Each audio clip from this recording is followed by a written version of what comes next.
before now, I got married in Delta State, Warri.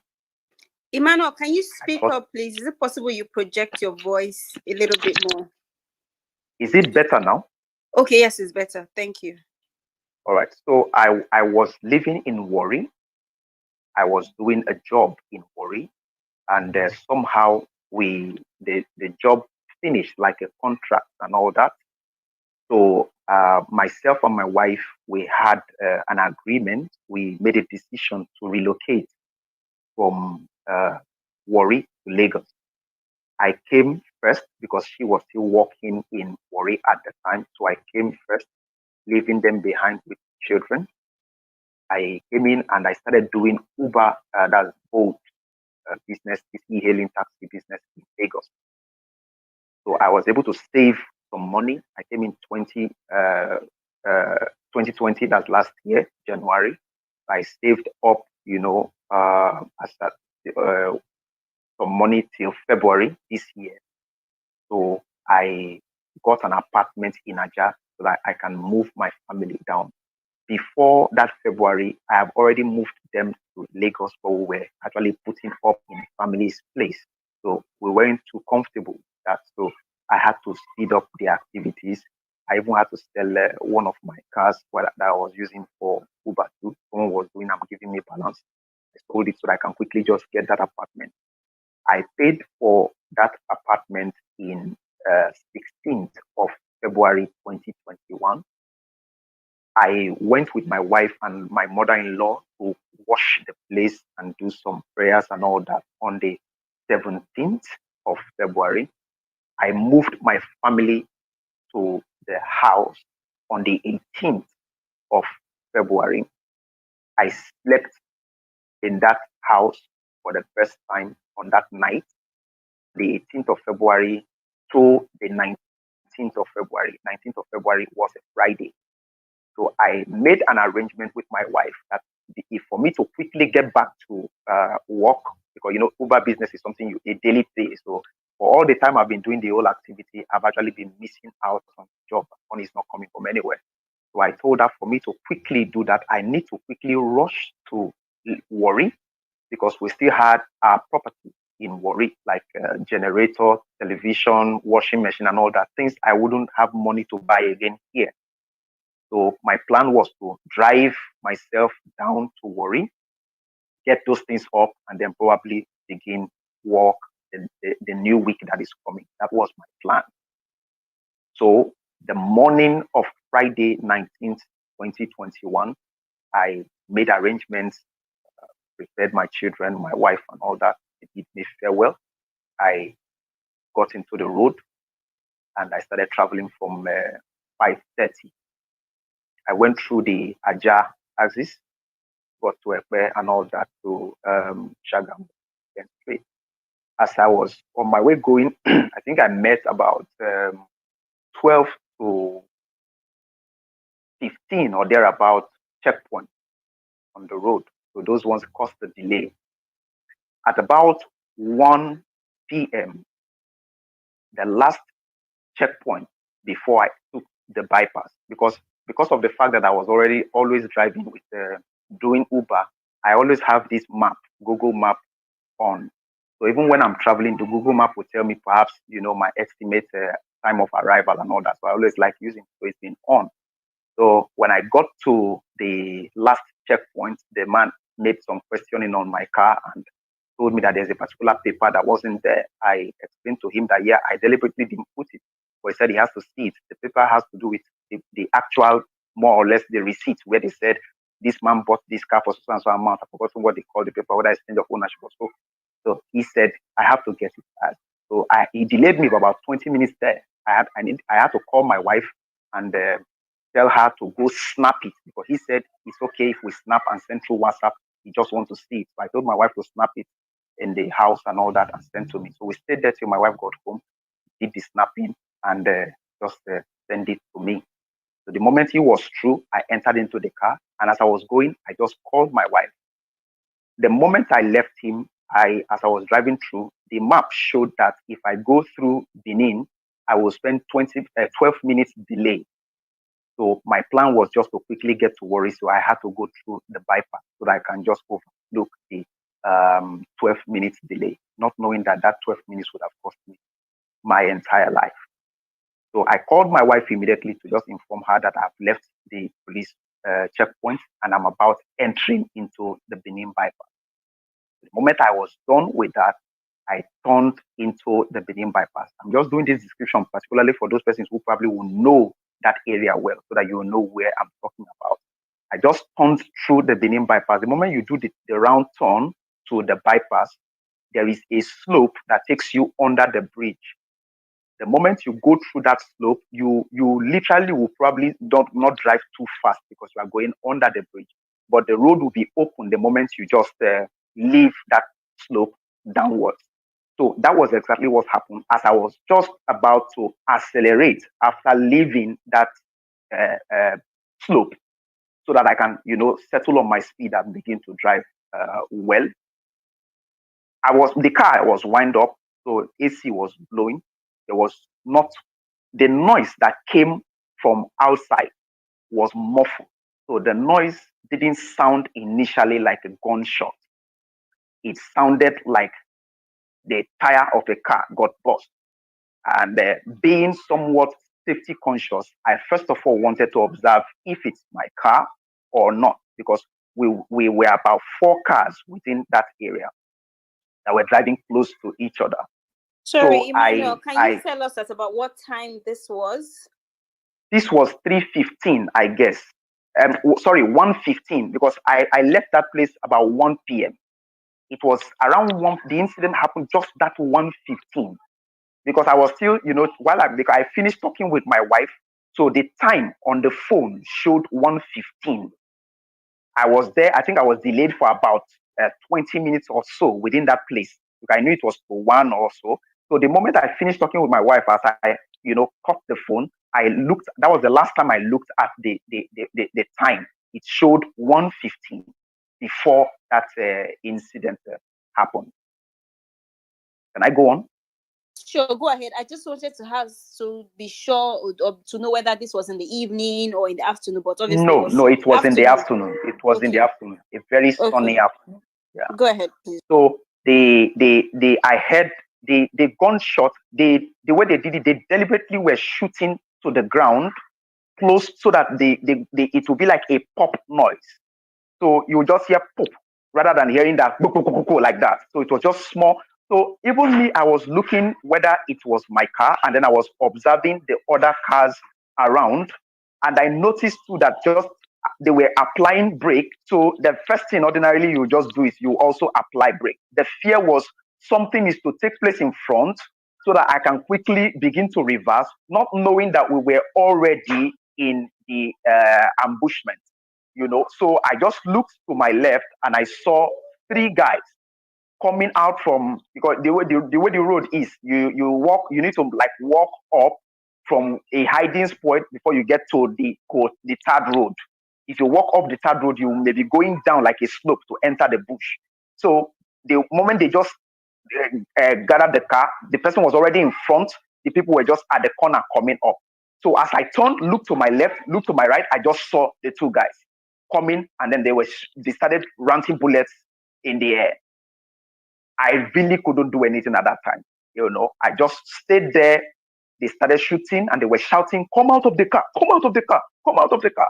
So when they were shouting, the assumed leader walked towards the 2 trailers, because it was 4 cars.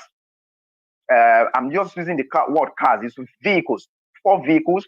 My car, a Mercedes-Benz station wagon, white, I think it's white, by my right, but in front, not direct my front, but in the front, because it was a dualized road.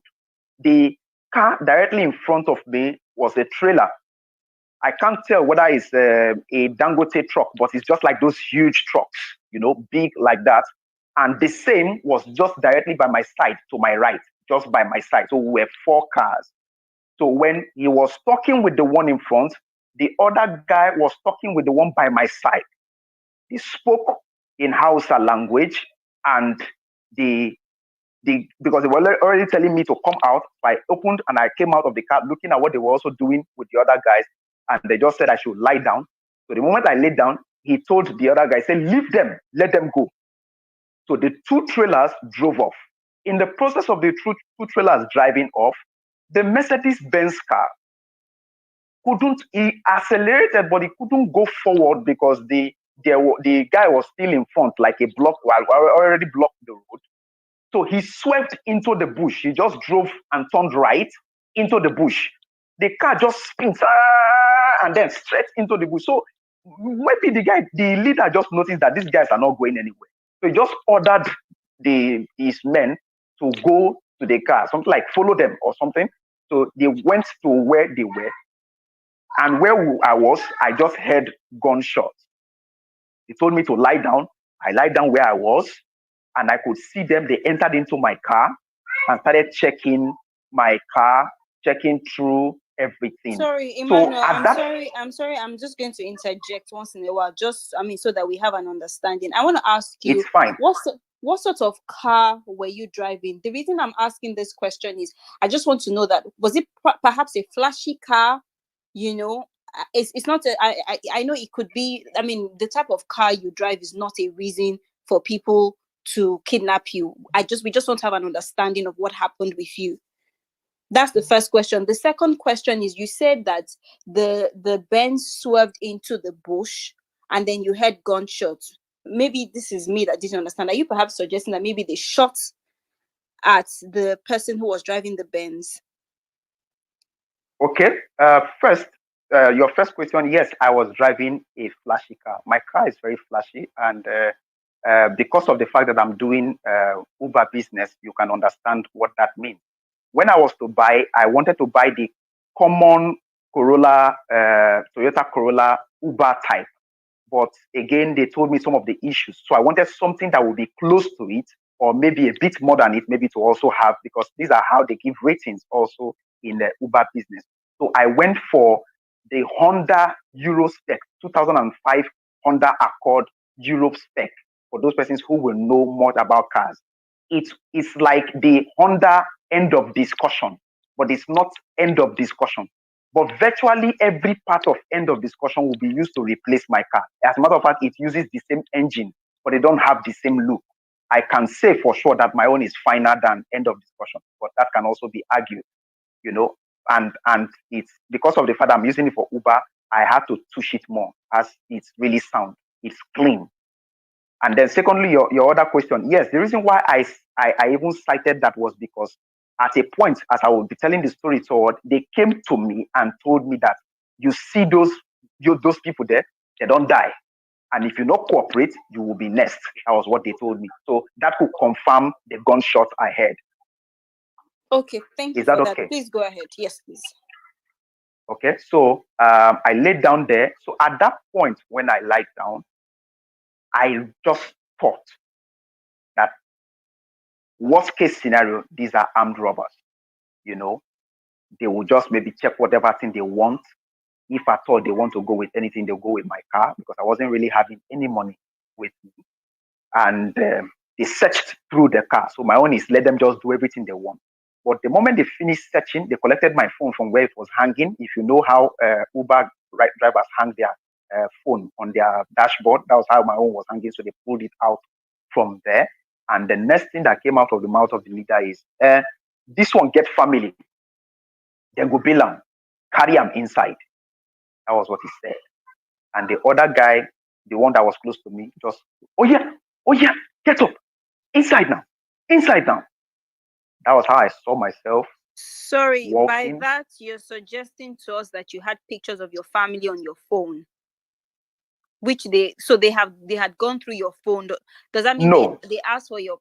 Okay, no. Because you said at they that said point this one they have not. Family. Yes, it was like an assumption. The way he said it, that maybe you get people that will bail you. That's we have kidnapped you already, so it's only your people that will bail. That was the premonition. The first thing is just like letting me know that's the case that I've entered now. Since I'm the only person they caught. Yes. Hello, Emmanuel, Tolani, you guys are doing a great job. It's Ye speaking. Emmanuel, considering that you are having these interactions with them, what physical features of them could you be able to say if they were from certain specific groups or ethnic nationalities, say Igbo, Yoruba? Did they have marks on their faces? Could you identify them from their physical features? If they were Nigerians, yes, you mentioned they spoke Hausa earlier on, but if you can tell us about the physical attributes of these individuals, that would be great. Thank you. Okay. These were what I later, as I went into the story, I would have been able to unravel that person. Asking now, I'll respond immediately.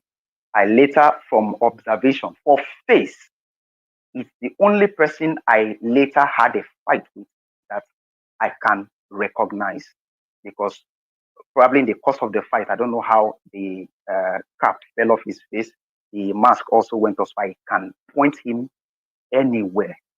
But the others, no, I cannot. I don't know them facially because they were wearing this normal cloth type of COVID-19 mask and the face cap. So I cannot define them by face. But by look, they're slim, tall. They have this high shoulder. I too, I have high shoulder, but I'm broad. Yes, they don't have broad chest, but they are slim and then with high shoulders and very strong, very in complexion. Almost all of them, but like I pointed out somewhere else, not all of them were Fulani. There was a seemingly Deltan amongst them. So that one too had another complexion. And then, yeah, they seemed more to be Fulanis, most importantly because of there is this Fulani, how will I put it now? Should I use the word code or use the word uh, um, well, it's more this language they use to rear their cattle. It's like if I make the sound, it may not be like that because I'm not a Fulani person, but they understand what I mean. They use it to control their cows. Sometimes they also use it to communicate within themselves because they used it more in the bush while I was with them inside. Does that answer your question, sir? Yes, that's interesting that you actually use some specific specific actual attributes and also the communications pattern. So that actually nails it to exactly okay, the specific ethnic nationality that is involved. May I also ask a follow-up question? How far were you, if you were to say, from the last checkpoint? And from would this be a situation where the checkpoint would have been able, where the police would have been able to have known what was going on just nearby, or you were too far away? And then you can carry on with your story. You're very brave for speaking about this, and I commend you. And it's great to have you with us, as well as keep spreading the word so a lot of people could start understanding what's going on. Thank you. Okay, thank you so much. I would say the distance between the last checkpoint and can you hear me, please? Yes, go ahead. We can hear you. Okay, I would say the distance between the last checkpoint um, and where the incident took place is close enough to hear at least gunshots, especially when it is toting. If it's one, it may not be heard, but there was a gun toting in the air like revelry at the time. So there were possibilities that they heard. That's one. And then two, from later understanding, it was my car was discovered in a police station. So police people actually came to that place after the incident happened to pick my car. So it wasn't really much of a too far place or so.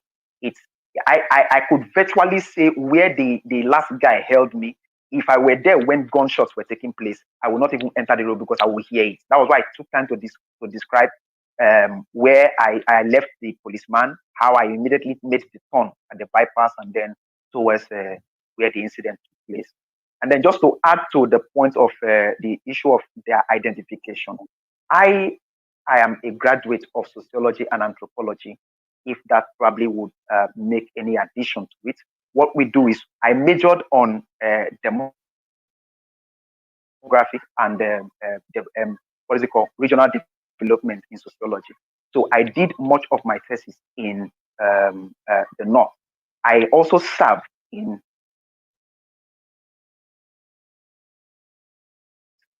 as a matter of fact, someone joked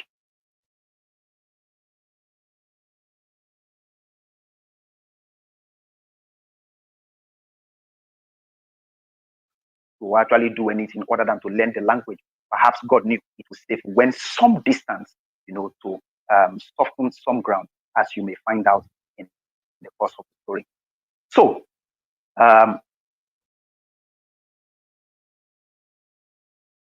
should enter into the bush. So I raised my hand, and two of them started leading me into the bush. At that time, I have not known that they were 7 in number, but I know they were much. So it was like they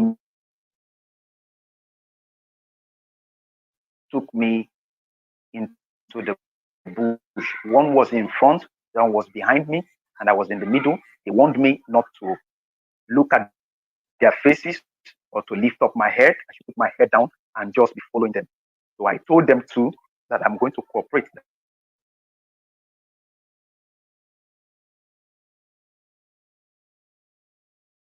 at the bush. Intermittently, we stopped because they too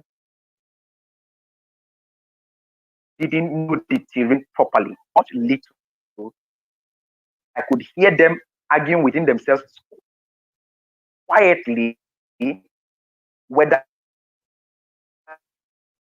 it was the left for this tree here. So it was the left one. The other one said no. When we were digging the ground, they were saying it in Hausa that they dug it. So when they went forward, they saw where they dug because they dug ground and then they will cover it with bushes for you not to notice. Inside the hole, they put their bags and some of their belongings inside. So we stopped by about 2 different places, about or 3 or so, because I eventually carried about 4 bags. We stopped about 3 different places to carry bag, just this back bag that some of these computer guys used to carry. I used to carry their laptop or some of their geek activities, but it was very, very, very that they stopped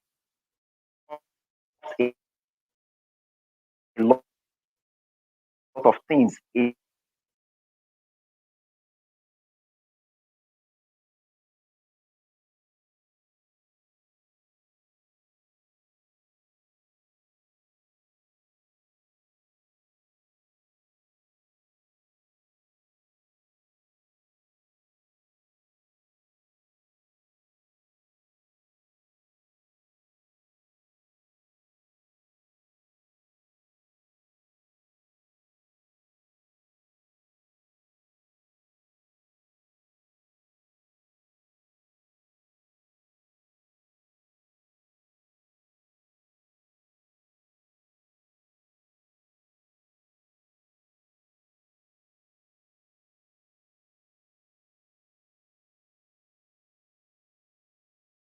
was the password to my phone.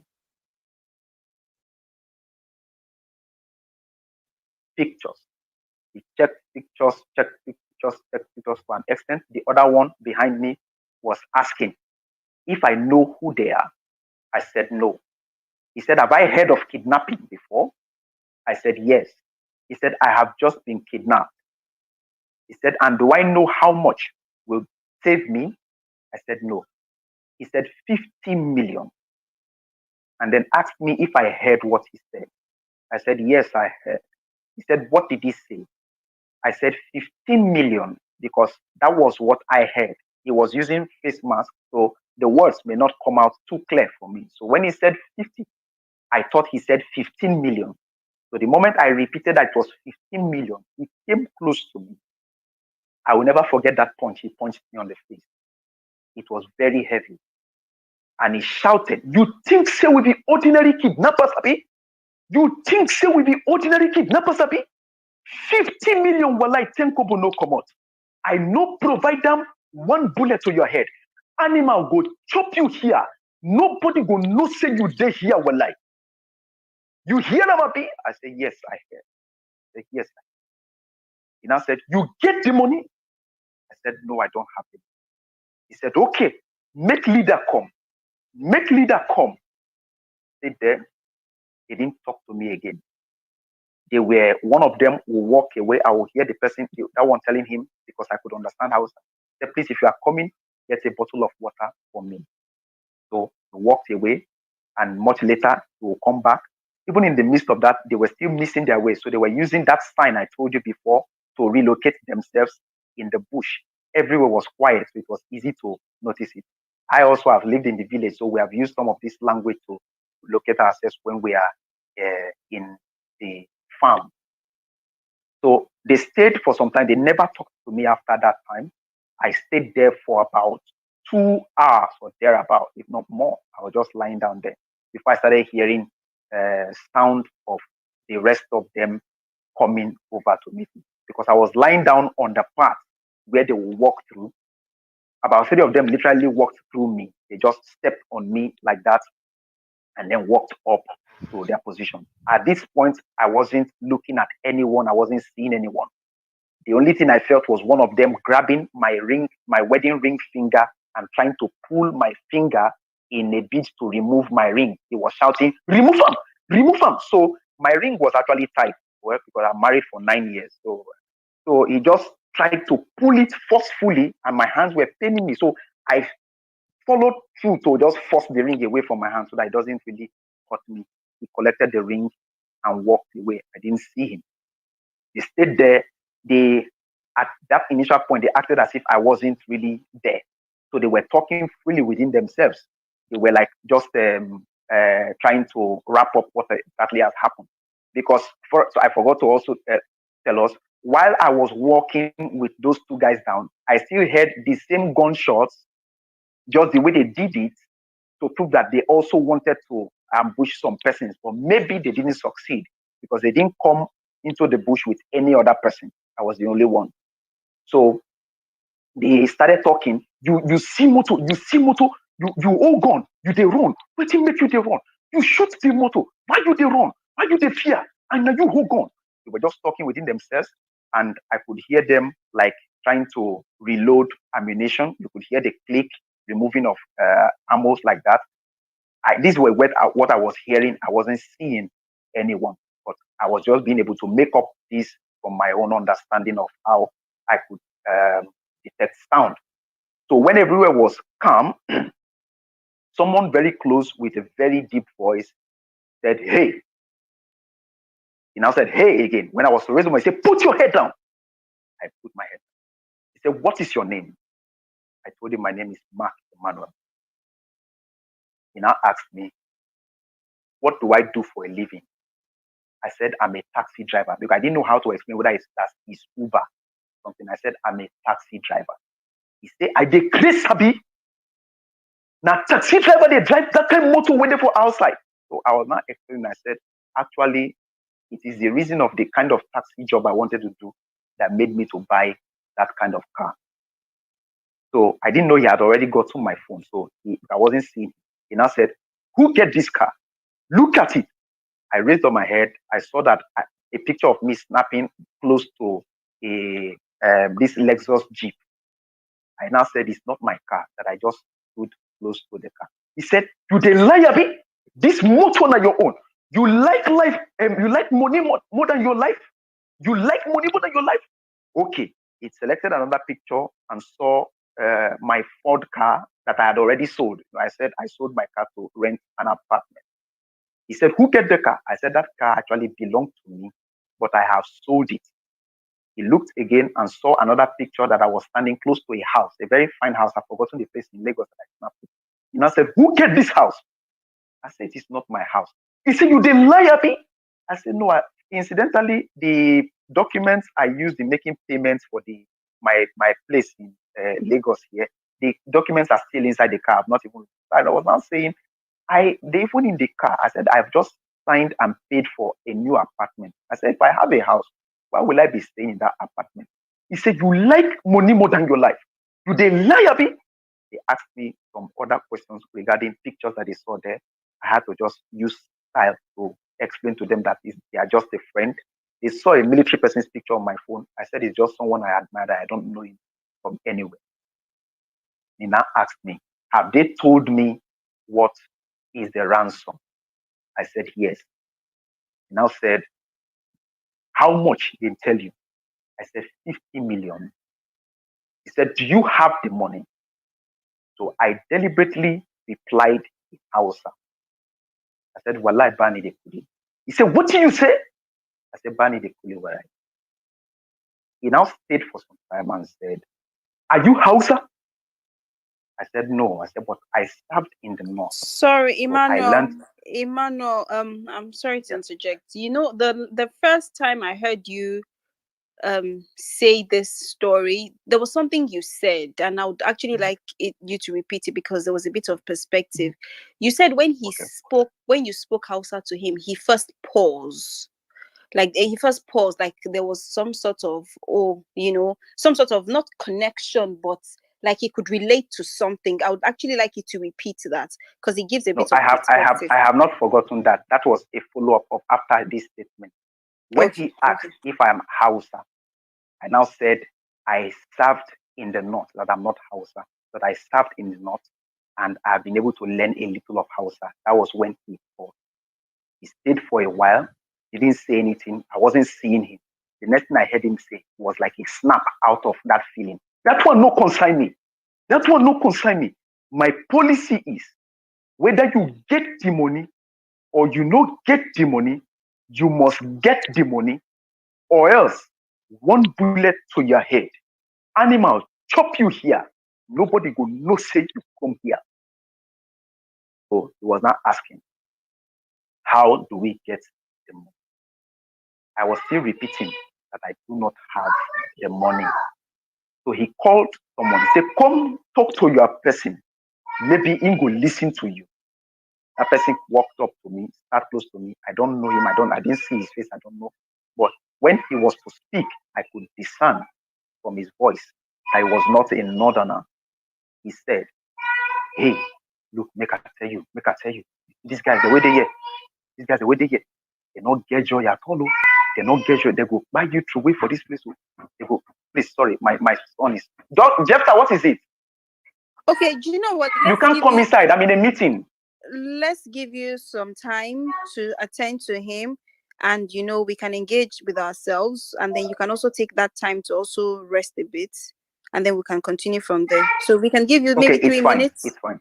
Okay. Okay, all right. So we just want to give Emmanuel a bit of time to attend to his son and also catch his breath. So people can chime in if they have any things to say, or there's any question that you'd like us to ask him. You can send it in the back channel if you're not in the audience. Let me just remind everyone that this session is being live streamed by Njenje Media. So basically your voice is being recorded. If you are not comfortable with your voice being recorded, please do not come up stage. Thank you. Does anybody want to say anything? Let's just engage amongst ourselves until Emmanuel is back. Okay. H speaking. To be honest, I think he has narrated this audio on his Twitter page. Unfortunately, I think I read it. I'm not too sure. Maybe last year, or it's been some time really. That was before a lot of whatever is happening in the country now is making some sense. So it gives much credence to all what he's narrating. Virtually everything word for word is what he has put up online on his Twitter page as at then, even with pictures. But then I think I would like to learn about some follow-ups about probably how the police were able to handle it, because from what he said now, he said he was able to pick up his car from the police station. I don't think he added all of those to the tweets he pushed out. I think then maybe he had not actually picked up his car as at then. But I just want to know what really happened with the police, if the police actually knew something like that was happening in that area, uh, if something else happened after that, if those guys that were in the Benz that I said were actually shot and they died. Yeah, I just want to have a bigger perspective to what I read earlier. Then, truthfully, the way he put the story out there on Twitter, it was something catchy. I think it was something that actually caught a lot of people's attention. Then I can't really remember when I read that, but then it was something that was something else. His pictures, his wife's picture, and all of those when he just came back from home, from the ordeal, the wounds on his body and everything. I think he had the pictures all on Twitter then. So it's something so surreal. It's something having to hear it from him directly. Just put some more validation to what I read then. Just to have some more angle to it. I really wanted to know if the police were aware of whatever happened and all of that. Sorry, sorry, there's been a situation, and sorry, guys, I'll be moving everyone down, but I'll also bring you back up. So, sorry, since there is no order today, so like it's just going to be popcorn, like there's no order to it. God. Emmanuel, are you ready for us? Yes, I am. Okay, Hold please on, go ahead. please. Before Emmanuel goes, let's just sort this out, man, because I don't want people to interject saying why they come up. Okay, so Tolani, try and ping the person in. Let's see. No, Abro, you do it. I think I've pinged too many people. Okay. Hold on, please. I'll bring you up, guys. Just hold on. Okay, send him a text to comment, please. Okay, okay. But Emmanuel can go on. It doesn't because it's Yes, been yes, live Emmanuel, streamed. please Yes. go on. Okay. I don't know if it's okay. I heard the guy who asked the question, and I'll just quickly want to respond to him, even if I'm going to still say it much later. First, what you read on Twitter is still pinned on Twitter. I've not removed it. It's still there. It was posted in April. So I'm not sure you read it last year. It was posted in April. The date will still be is very much there. I typed it immediately. I was discharged from the hospital. I think about 2, 3, 4 days after when I was able to get another phone. Then no, the police didn't do virtually anything. It may be that I'll be fast forwarding the story, but again, yeah, they even thought I was dead. They supposed that I died because according to them, they said no one enters into that bush and come out alive. That was their assumption. So they were shocked to actually see that I was that I am alive. You know. Okay. So to continue, so no, please remind me again, where did I stop? Help me. You were talking about when he said, "Oh, that will not concern me," and then he said, "Let me speak. Bring your brother to speak to you." So you were narrating what Okay. the other person said to Okay. you. Yeah. Yes. Yeah. Thank you. So the guy came over and was telling me that these guys don't have joy, that they don't have joy, oh, don't get joy, oh, they go buy you through, oh, nobody could know say you enter this bush at all, oh, don't kill many people. He also reminded me of the Mercedes Benz guys that they killed, said, and maybe your major hope for year now. So if you say they never see that, so if you know say you not get up to 50 million, if you go fit work around 30 million, you know, go fit get 30 million to bail you. If not, money no go fit bring you. Without money, you know, go fit come outside for this place alive. I don't deal with these people for long. So when he said that, he now asked me, who can we call? So I now said the only person I know we can call. Sorry, Emmanuel, two things. Can you project your voice a little bit? And then secondly, this person speaking to you, because he said, let me call your people. Where is this person from? Why does he describe him as your people? So Okay, I'm assuming that this person is not Fulani. No. He's not at all. He's not in any way near Fulani. From his accent, judging from his accent, even if he may want to fake it, he's not. He's not Fulani.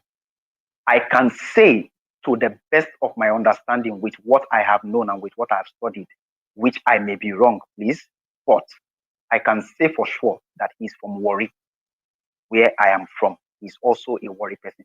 But the challenge now is in Warri, we have four major languages. We have Ijo, we have Isoko, we have Urobo, and we have Ishekiri. So if I say he's from Warri, some people may want to ask which part exactly. Now, if I want to really point from his accent and the way he guyishly talked with me, and based on I lived in Warri all my life, so I can tell who is Urobo to an extent. But sometimes we mistake it with people who are Isoko.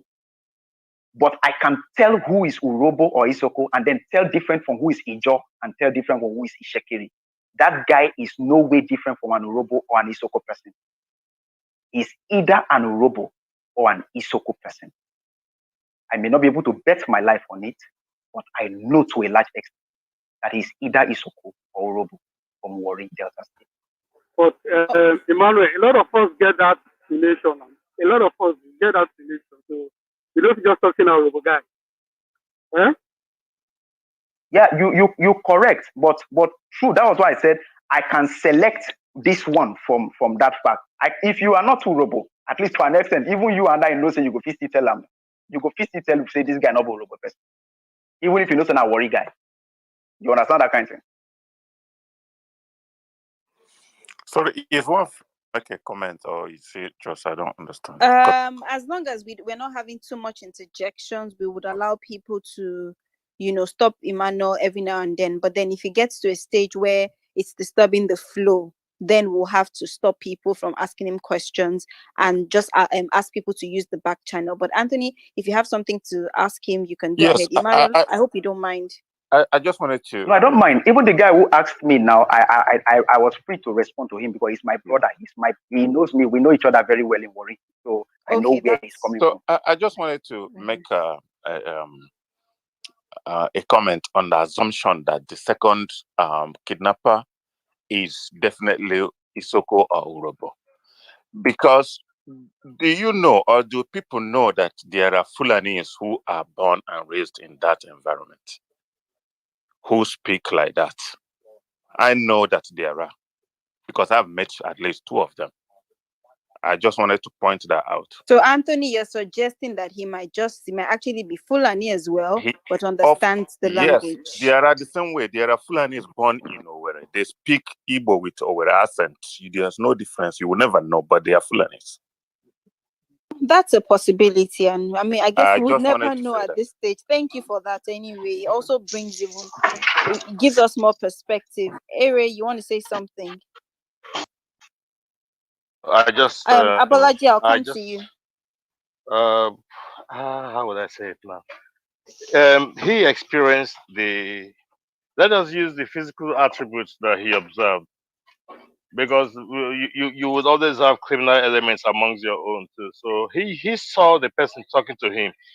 Did that guy look like a Fulani as well? Did not see the person talking to him at that time. So he's saying because he was asked to look down, so he depended more on their voices, because I'm sure he would have been too scared to look them in the eye, or to sort of exactly. So Lani, I think Emmanuel should answer the question since he's here with us. Yes, please. Yes. Okay, go ahead, Emmanuel. We shouldn't just project and say they are Fulanis also from the south. You have collaborators, so just let him say it. Okay, Emmanuel, go ahead.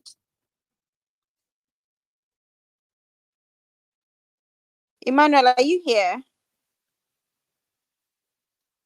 Oh, it appears we have lost him for a bit. Before we get Mr. Emmanuel back, please, there there will be a change of operating. Aburo, can you speak up? That's the right one. Okay, sorry. Is it better now? It's too low. Is it better now? Yes, yes, yes, yes. Okay, so now there will be a change of operating. So what I mean by that is I think we should allow Emmanuel narrate his story for at least 10 minutes.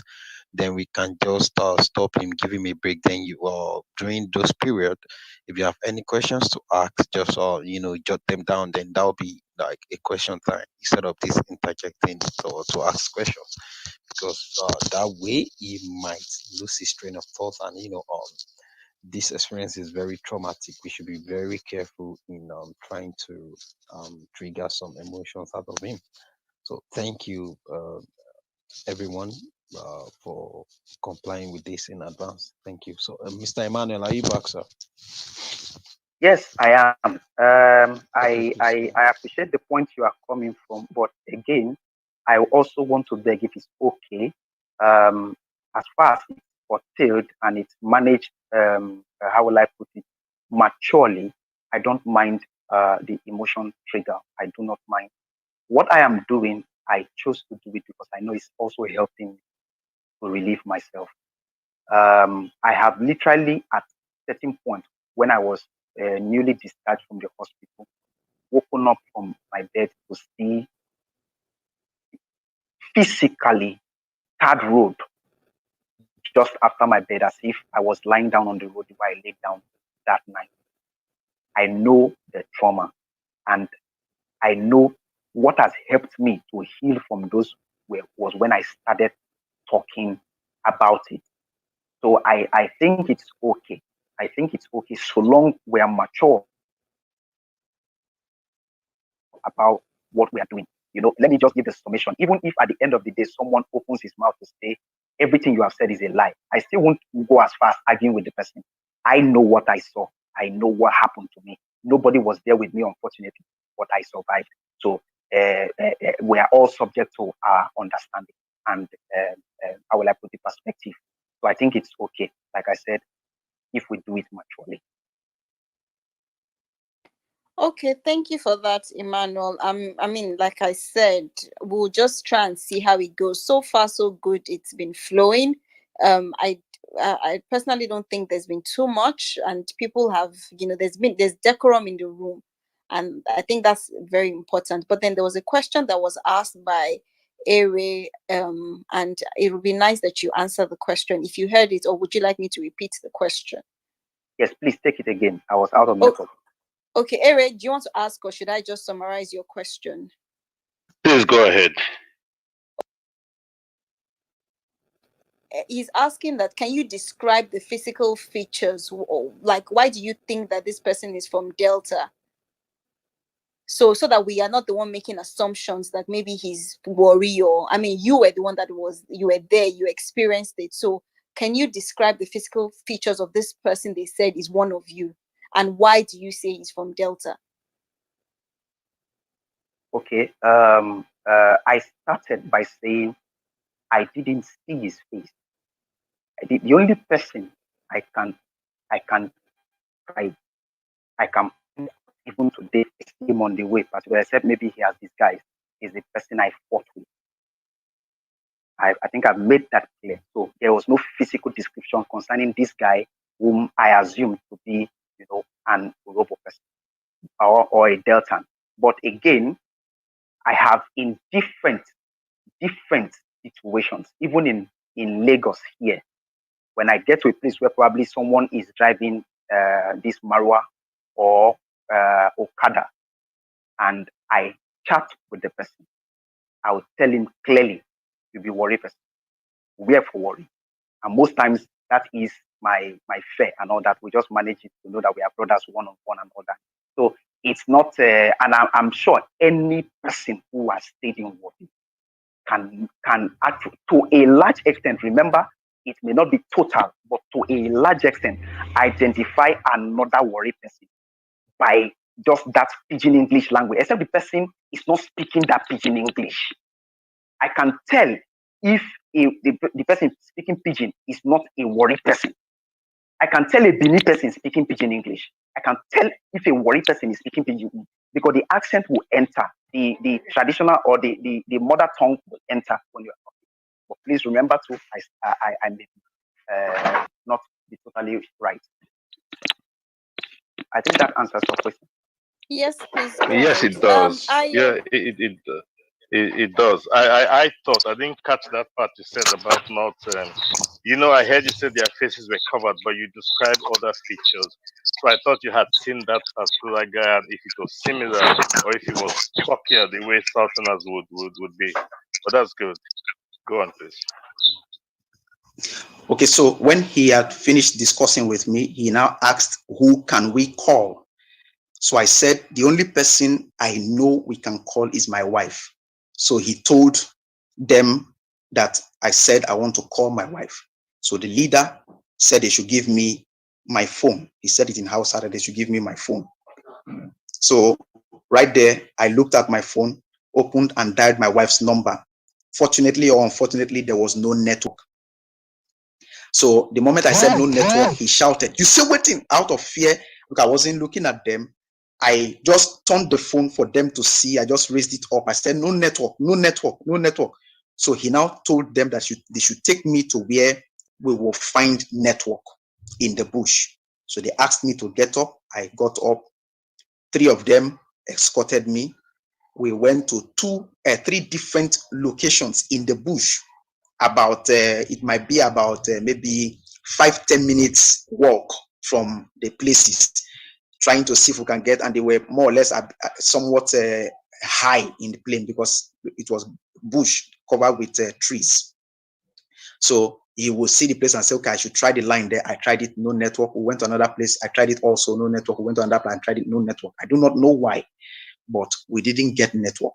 So they took me back to the place, and he quickly submitted to the leader that it's a no network. So the leader just looked at me and said, "This one, we go kill him." We're like, "Lie down there." I lay down.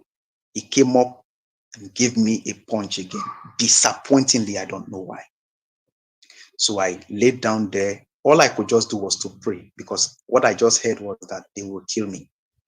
They stayed there for some time. Much later, 2 guys were having a conversation, very, very quiet conversation, like a whisper. I wasn't hearing what they were saying. Whether it was deliberate, I don't know. They were just talking within themselves. And then the leader made a phone call. He was speaking in Hausa all through. He was talking to a lady, and the conversation would be like, sorry, I couldn't meet with you the way we plan to meet. That I hope you still know I love you. That don't be offended that I disappointed you, but I will try to make it up with you this time. I didn't close early from work. That was why I couldn't come to meet you. But please, this time I promise I will close early, and then I will come over to meet you. Said all that on the phone, promised some certain love promises, and cut the phone. And afterwards, I heard the voice of children crying. I recognized that these were my children in my phone. So he was actually going through my phone. It was 2 small videos I made when I went for Christmas outing with my children in the beach, Wave Beach here in Lagos. I think I wanted to snap picture with them. I was trying to gather them together, but they were just running around. So they were just playing. It was very short, not as long as 30 seconds each, because it was just to gather them to snap. That was why the video was there. But he played this video for about 10 minutes. I may not be able to tell whether it's fully 10 minutes, but he played it long because I know the time of the video, 2 of them. So even if he plays the 2 videos, it will be about a minute. But he kept on playing. I could hear my children continuously running around and playing. He played it for some time, and the video stopped. I wasn't seeing anyone. I didn't see anything. The next thing I heard was a lighter, like somebody wants to smoke, and everywhere became calm except for that whisper. Those 2 guys, they talked all through, except for that whisper. Everywhere was calm with a small snoring at the background. All I could do at that point was just to pray. I just asked God to to help me. That was just what I was saying. I said, God, help me. God, help me. So after, when it was about towards, let's say, maybe 5 or 6 or so, because they stayed there for some time, really like trying to rest. One of them walked back. Maybe he went to smoke, because even when he lit the cigarette, it didn't smell around. So it's possible that he went away a distance. So that person came back and spoke in Hausa, probably to these guys whispering, said, let's make plan and begin to go like to our place. Like that's how he said, like our place. So they tapped the leader. He got up, just made a small sigh, observing that I was there, and then said the same thing. This one, we could kill him. Well, walked past me. Okay, that was when he punched me, not that time. It was when he was walking past. That was when he gave me the punch on the face. So the guys then asked me to wait. There were 7 in number. I think I've said that before. 5 of them walked ahead. So the one behind me now said, yeah, get up. I got up. I started following after the 5, and then 2 others were behind me. Where we entered through to the bush was not the part we were taking out. The part we were taking out, because when we were coming, we literally walked on more or less open parts that had already been created. But when we were going back, it was more or less that we were cutting our way through, because it got to a point where sometimes we need to lie down completely to crawl, like those soldiers in the bush, to pass through the thick bush, and how the trees were bent for us to come through. I wasn't seeing anyone. I deliberately made sure I was obeying every of their instruction. So when they said I shouldn't raise up my head, I didn't raise my head up. I was just looking at the legs of the guy directly in front of me. So anywhere he walked through, that's where I would follow with my hands. I was carrying their bags. So we went, at least to an extent, I started noticing that there was sound of cars, honking and driving past with high speed. So something told me that we were getting close to the road. We were walking towards the road. We got close to a place like this high tension wire, like power lines that ran through inside the bush. But the line from end to end that the power line ran through, it was graded. You could see tire tracks, these heavy tractors, the tire, and then red sand complete. People can even play football. It was just plain there, open and wide. You need to cross that place and enter the bush again, probably heading the same direction. Maybe you get to the road. That was the assumption, because as we were walking direct to that place, the cars became louder. When we got to we crossed that grading, and we're about to enter the other part of the bush when they stopped me and said I should squat. I squat down with my face down, my hands still raised. They collected the bags from me. They gathered within themselves, talked. I didn't hear what they said. Then one of them now pointed at me and said, hey, follow them. So I saw that the 2 people were standing waiting for me to come and meet them. The other 5 were going towards the road, continuing the way we started the journey. So the moment I turned, I saw that we were going back into the bush. We literally were walking back through the power line and then entering that same bush again. My heart just left me, because it was more or less obvious that these guys were going to kill me. He had already said initially, this one, we go kill him. And then they were taking me back again into the bush. These were just what I made up within myself. I was walking in between. Sorry, Manuel. Yes. Before we go to 5, I have these 2 questions, please. You talked about the fact that there was no network when you tried to make call, but then the leader was able to receive a call. I don't know if there was probably any reason to that, and if they actually did not note that. That is one question, because I understand that it's maybe some network issues. Probably they were using MTN or Airtel, and you were using a different network. But then it's maybe something that they should have looked into. Why? How come they were able to make calls and you were unable to? Then the other question I have is this guy that you assumed is from Delta. Is there at any point you noted his voice and you probably heard him engage with some other guys, or was it just somebody alone all by himself and they were not communicating with him? Was there any point you noted, oh, this guy's voice, and he was actually communicating with others? And if there was any communication, was he also speaking in Hausa, or was it just all there by himself, just following them around, and they never communicated with him and he never communicated with anyone? I don't know if you could make anything out of that. Sorry, Emmanuel, Okay, are you thank you for able your to answer question. those questions? But I know Yes, Emmanuel said I he am. doesn't mind interjections, but I think at this stage, because of the other people following the conversation, I'm getting messages in my back channel that the interjections is also, interrupting people's flow of the story. So I would allow Emmanuel answer these questions very briefly, but after this set of questions, I think we would just let Emmanuel. Maybe, I mean, when you feel like you need to catch a breath, or maybe after every 5 minutes or so, we can just pause him and I'll let people ask him questions, but so that we are not disrupting people's flow of the narration as well. So Emmanuel, please go for it. Okay, for your first question, well, I can tell you to a fact that this is Nigeria. There are so many reasons why network challenges will be there. But what I noticed, and that I have shared in other places, is that they are using this, what you can call an ordinary just phone and text, a call and text phone. It's not as sophisticated as Android phone or iPhone. And I know for a fact that that phone has higher reception than Android.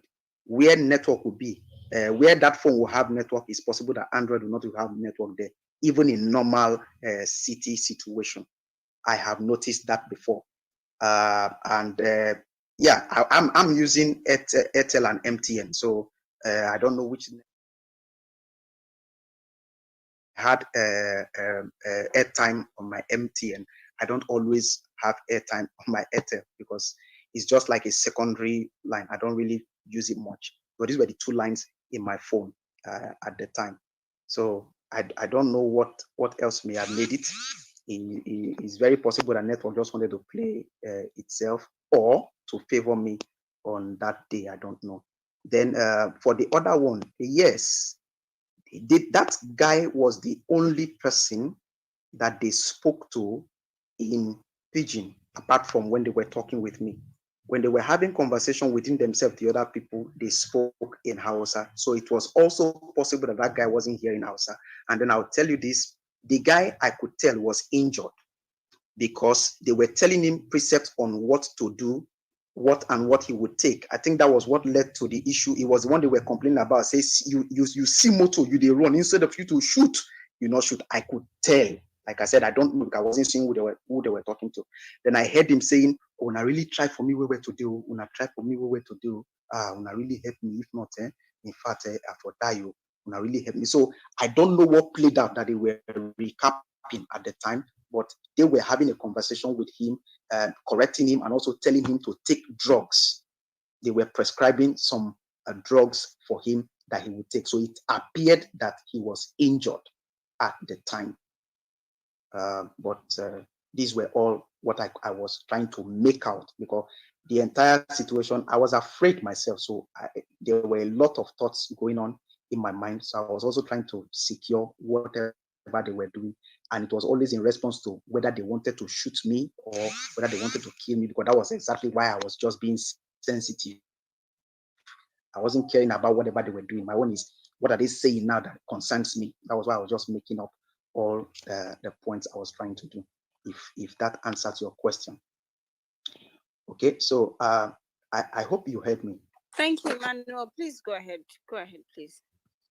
Okay. Go on. So the two of them started taking me back inside the bush. I was walking in between the two of them. They were both carrying AK-47. They held it like the way they hold their stick on the shoulder. The two hands, it was resting. I don't know if you understand the picture I'm trying to create. That's how they held it. Then the machete was on the one hand. So we were walking into the bush like that. We walked past that grading, got a little distance into the bush, and the one in front of me, who incidentally I had a fight with, stopped and asked me to continue, as in I should walk past him and continue. My only interpretation to that was I will walk up to a distance and probably he will fire at me, because I noticed he wasn't going with me again. His voice wasn't as close as it was each time he said, they go. They go. As I was walking, the voice was distancing itself. So I knew he was standing in one place. And I was already afraid at the time. So I would just walk a bit and he said, no, stop. They go. So I would enter a bit. He got to a point. He now said, put your head down. Bend down now. Put your head down. At that point, I was really afraid. So I just put my head down, stayed just waiting for whatever will happen. But nothing came up afterwards. I stayed there for like 1 minute or so. And that swift minute was very long, but I think it might just be about even few seconds. But I was expecting something and nothing was coming. So I was wondering what they were doing because I was backing them. So I just tried to see how I could turn my eyes a little just to see what they are doing. I just didn't know. And when I could able to see, I saw that the guy that was close to me, who told me to put my head down, was looking at me and would turn and look at the other guy. That guy had already bent down to say his prayers. He was already doing ablution and all that to say his prayers. So the question I was just asking myself at that point is, what will happen after this prayer? Because this is the only break in transmission now that must have helped me. So what will happen? What will they do after this prayer? I stayed there. I was thinking within myself in that split second, and all I could come up with was to run. So when I stayed there for some time, I saw that the guy, was always in the routine of turning to look at me and look at the other guy, turn and look at me. The moment he turned and looked at the other guy, I just got up. It was like a limp because I was already squatting. So I wanted a limp that would take me a distance before I start running. So I just limped out of the position into the bush at any direction, and I just started to run. I heard the guy close to me shouted, "Hey!" and started chasing after me. I didn't know he was even coming, but I heard his voice, and my own was I was just running. I ran not more than how many, not a distance, because I can say maybe for meters, for those of us who understand meters, I didn't run up to 3-4 meters before he got at me. Because the trees, the bushes there were already intertwined, so you have to cut your way through with knife. If I had even known that, I wouldn't have even attempted the race in the first place. But I'm already running, so I tried to see if I could press through like a knitted grass. If I could just break through and see. But the more I do that, the more the grass was holding me. Fear, I was still pressing. When I noticed that I couldn't go through, as I turned back, I saw the guy running towards me with a machete in his hand. The only thing I knew I could do at that point, because the first interpretation was I am gone. So even if I am going to go, let me just make certain attempts. So I rushed him. We both held the knife because he was bringing it out. I cut his hand. So we held the knife side by side like that. And he was struggling with me and shouting to that guy that was praying, "Brother, brother, brother." So I was struggling, but that other guy wasn't coming. So we struggled. He tried to see if he can overpower me and turn me over to the ground. I turned and I rolled back again to see if I could get up. So we were struggling and struggling. He tried to head me. I also tried to head him back. We struggled, but I was weak, and I cannot really lie. This guy was much, much stronger. His bones were very hard because I was holding his hand close to the knife, so I could feel his bone too. So that alone also gave me some kind of fear. I literally knew that, no, these guys have stayed in the bush for quite some time too. They are not just playing there. So he waved me. If you know that, if you understand that kind of wave to make you lose balance in your position, he waved me left, waved me right. So I was staggering and following him where he was. So the moment he noticed he was gaining ground, that he continued and waved me, I turned and I fell to the ground. I was still holding the knife with him. Both of us were still holding the knife edge to edge. He used his leg to pin me down so that I couldn't get up again. But my hand was still on the knife, and he started pulling it away from me. He was just pulling it up because he was still standing and I was on the ground. Literally, I could just tell myself what will happen to me if that guy gets a hold of the knife. And as the more I tried to hold back, I wasn't really succeeding. So he drew the knife completely out of my hand. He removed his leg from where I was and just started macheting me. My eyes were direct to where the machete were going to. I was using my palm to hold it. I was just catching the knife. I wasn't minding the cuts, but I was feeling the pain. But somehow, maybe there was an adrenaline pump or something. So I wasn't really feeling it. My own is let this sharp object not touch any sensitive part of my body. So when I tried, I saw that I've gotten many cuts on my hand because the guy wasn't relenting. I tried to see if I could use my elbow. He also cut my elbow, the slice on my elbow there, the two sides. So somehow, maybe I was just trying to also find an alternative. I rolled back and I tried to use my leg to dodge it. He just hit me on the shin bone and my leg just bent. I screamed, I fell back to the ground, and I was still trying to see if I can just save myself and defend. The next cut was to my head by the right side close to my ears. That place just tore open and blood started gushing out. Right there, I knew that this guy was out to just finish me. And if I stay back, I'm gone. So when he raised the knife, like to return for maybe a killer one, I can interpret it like that because he raised it so high. I don't know how I got up from the ground till date. I don't know how. I just got up with all the strength I had with his hands raised and I embraced him tightly. I'm not sure I've embraced anyone in my life as tight as that before. It was so tight. We were so close as if we love each other. And my mouth was close to his ears. So when I held him, he couldn't bring down his hand because his hand were already raised, and I embraced him straight to the armpit. So his hand were just raised there. And I started saying, Alhamdulillah, Allahu Akbar, Dalaka Hiokri.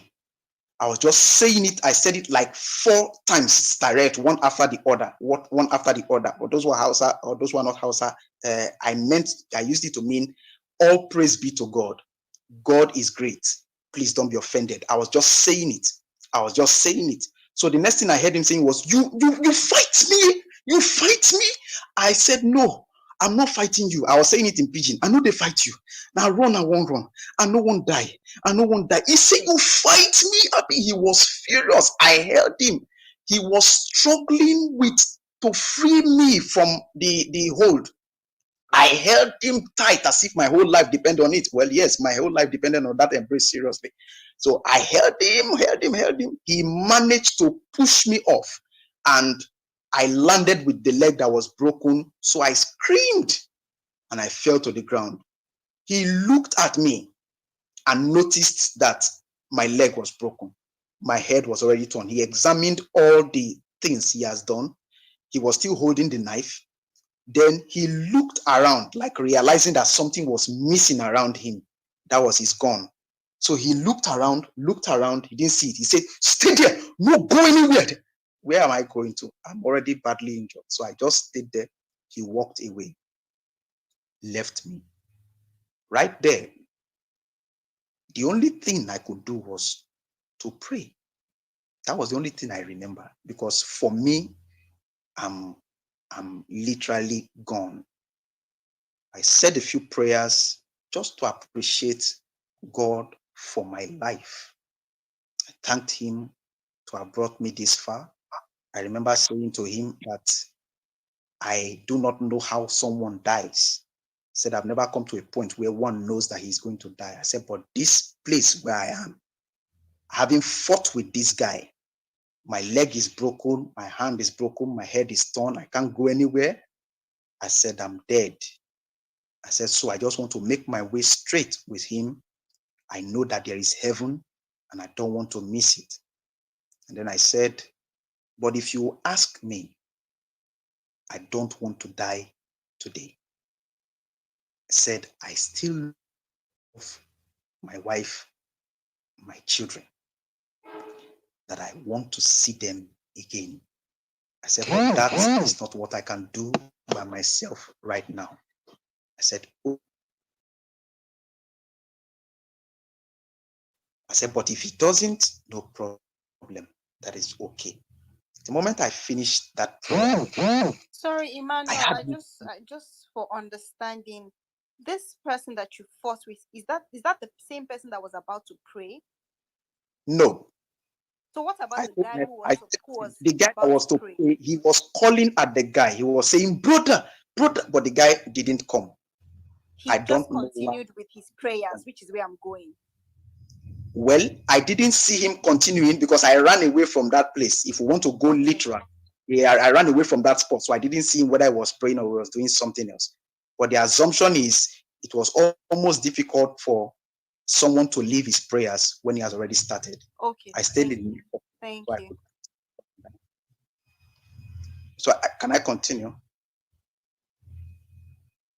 Yes, go ahead. Yes, please carry on. Okay, so I stayed there. After the prayers, I was no longer afraid. My own was, I was already seriously in pain. Let them just come and finish up what has already begun.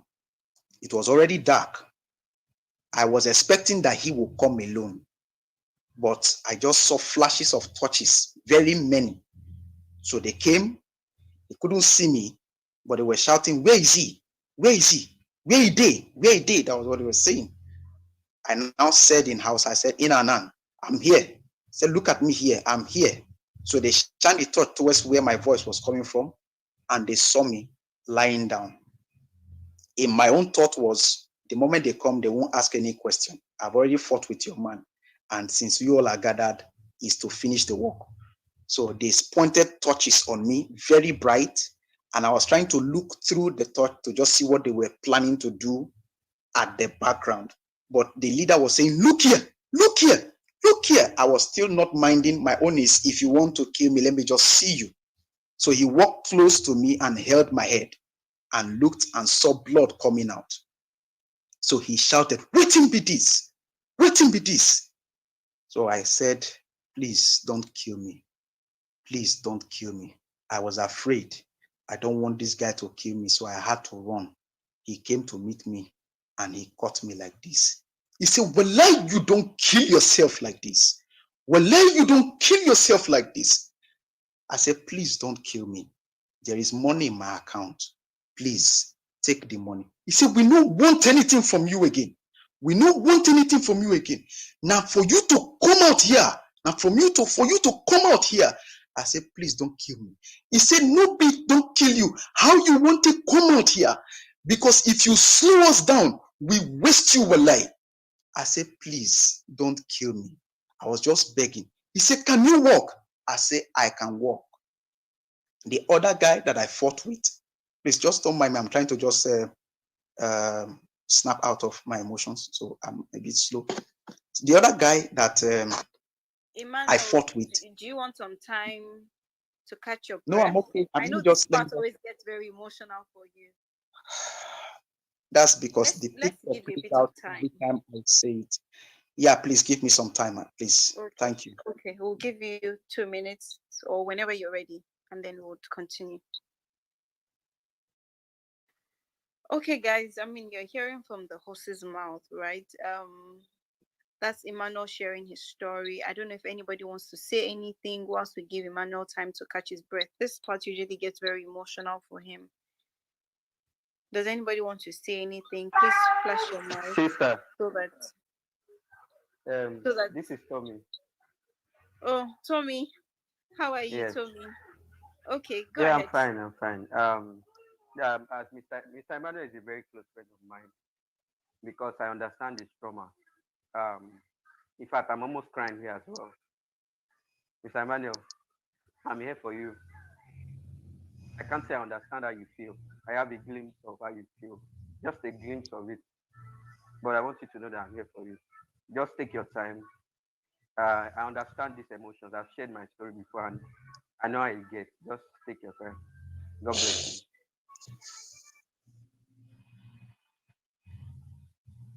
you. Emmanuel, we're happy to give you some more time, please. Take it easy. No, it's fine. Let me just quiet. The truth is to see death face to face, and I'm still talking like this. These tears, honestly, I won't lie to you, it's not sorrow. It's just to show how grateful I am to be alive even this moment. Hey, bro, hey. Hey, Mark. Okay. Take time out. Take time out. Eh? Please, Solani, Emmanuel, let's take the time out. Please. let's Please. just give you a All bit right. of time. Bro. Yeah, All right. Queen, can you Okay. step in for a bit? Thank you. Yeah. Yeah, Emmanuel, I've been hearing your story, so I think we can take some silence for a bit. And just allow Emmanuel gather his thoughts. So guys, if you don't mind, we'll be silent for a bit. Well, I just want to say what everybody is hearing tonight is very something is vivid in our memory. I was with him on this we saw August 11th, 12th. I remember. So Solani, the first time we heard this, we heard Bottle, together. can you project your voice, please? We can't hear you properly. Okay, is it better now? A little bit. No. Are you using your earpiece or AirPods?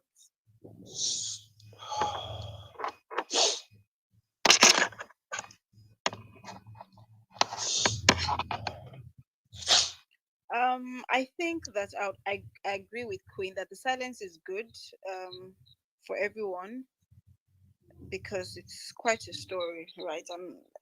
I'm sure a lot of people like me are a bit, emotional right now. So it's okay if the room is silent for a bit until Emmanuel is ready to come back. Yeah, can you hear me? Yeah, we can. Okay. I'm back. I'm sorry. I'm very sorry. I'm back. Don't worry. You don't have to apologize. It's a difficult story to tell, so we understand. So yeah, take your time, Emmanuel. You don't have to rush it, okay? Thank you so much for.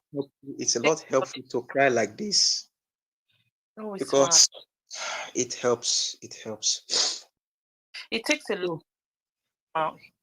Yeah. Thank you for the courage. Come out here and tell your story. We're here, and we'll wait for you when you're ready. Thank you.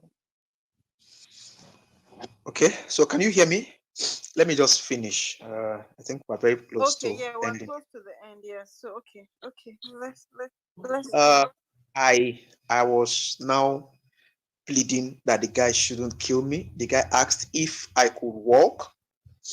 I said yes, that I will walk. He said because I can't slow them down. I said I will walk. He said, okay, let me stand. I stood up, but I couldn't walk with the leg because it's already broke. So I fell back to the ground. He went into the bush. The leader now went into the bush, brought out. Sorry, I skipped somewhere. When the guy came over to meet with me, he said, "You fight me? Me? You fight? Wallahi, I will make sure you no come out of this bush. Wallahi, you no go come out of this bush." So he went back, and they were still looking like they were using torch to, search for something. So that was when the leader asked me, "Where he gone?" I said, "I no see gun." He said, "Where this man gone? He carry gun here." I said, "No, he not bring gun come here. As no only knife now bring come, I not see gun. So I saw that they were looking for the gun. So he now went into the bush, a distance into it, brought stick, gave it to me. He cut it to a size that I could use, like this rod or something. So I held it with my two hands and I stood up. He said, okay, waka. I put that leg on the ground and I fell myself and the stick to the ground. He now laughed and said, well, if you know fi waka, we go just waste you here. No need for you to slow us down. So I said, I go waka, I go waka. He said, try it one more time. So I got up, I stood, I said, I'm standing. He said, no be stand, waka. So I took the step again and I fell back to the ground. Right there, even in my mind, I've already said, this guy has tried for me. Let them just open the fire and do what they want to do. The next thing that came out of his mouth, he just said, we go leave you here. We go leave you here. I said, if you won't leave me, leave me. I said, leave me. If you want to leave me, leave me. He said, but let you know go fit survive here. I said, if you promise, say you no go kill me, you go leave me here. I said, I go find my way. He said, animal go chop you here. I said, if you promise that you will not kill me, I will find my way. He said, so it's okay for us to leave you here. I said, leave me here. He said, you want us to leave you here? I said, leave me here. He said, to, we leave you. Muje, he just gave his guys order and they all walked away and left me inside the bush. I stayed there for some time. I just fell back with my head face up. I was just looking up, trying to really realize that I'm still alive after the entire situation. I was trying to breathe somehow to see if I can catch up breath, but the more I breathe, the weaker I become.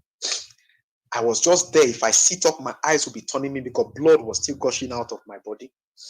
I stayed there for some time. Well, because of the small movies that we have watched, I removed my shirt.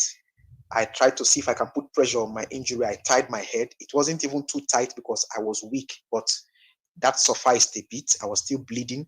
I removed my trouser to tie my leg, and I was left with only my boxers. I didn't even remember why I forgot to wear singlet that day. So I was just with the boxers then. I stayed there for some time just trying to see if I can catch up breath. I remember looking up, I saw a dim moon. That was like a ray of hope for me because I just said, so long the moon is here, the blessing of the Lord is here. I will not die in this bush. As I said that a few times, I just noticed that small strength was coming. So I just turned myself over. I was trying to see how I could navigate through the bush. I remembered when we were going towards the road, that high tension pole was the mark point. So I knew if I get to that high tension open place and then walk through, I'll be hearing sound of cars.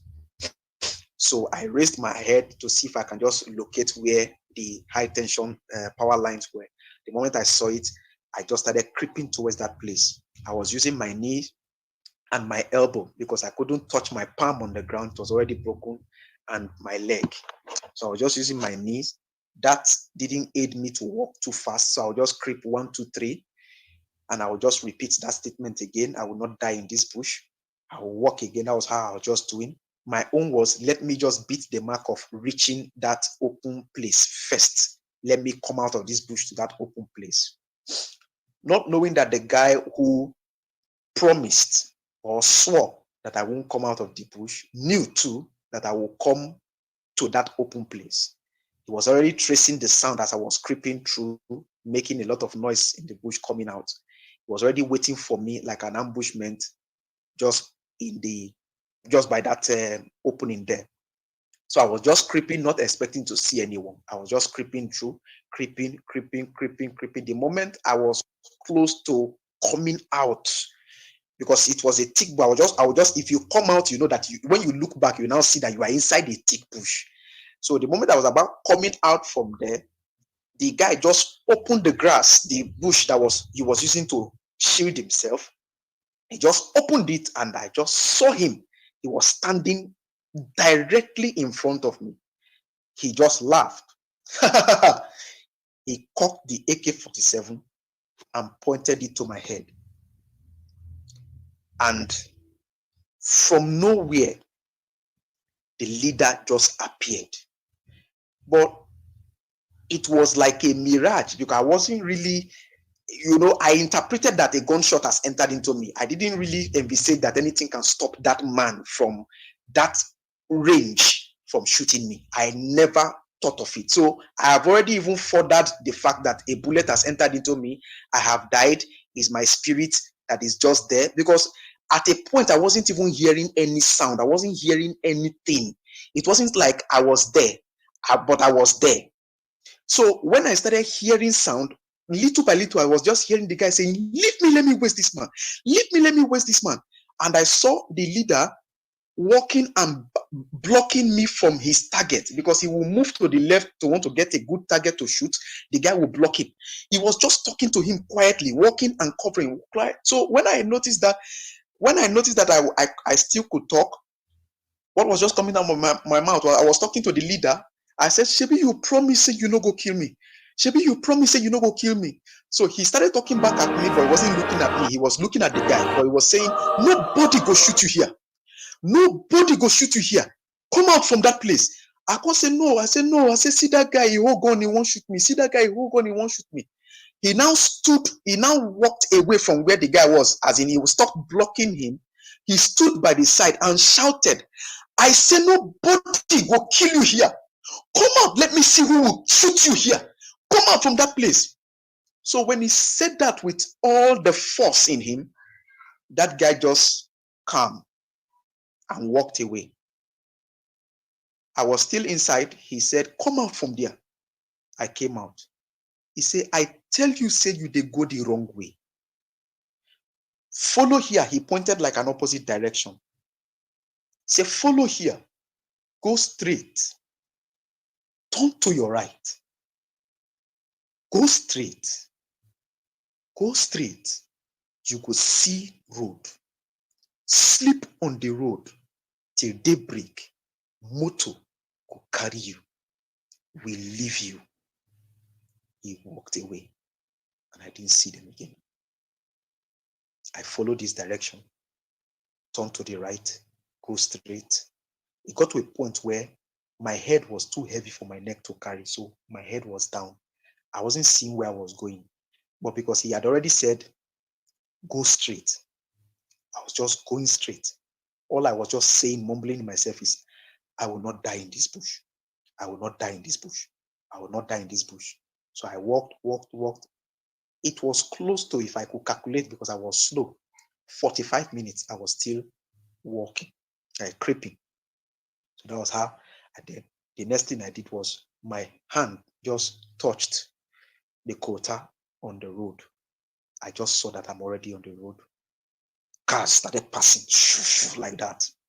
So I stayed there, removed my boxers. That was the only thing I was wearing at the time. I just removed it. Before now, the trouser that I used to tie my leg was dragging the grass. So I loosed it and I left it in the bush.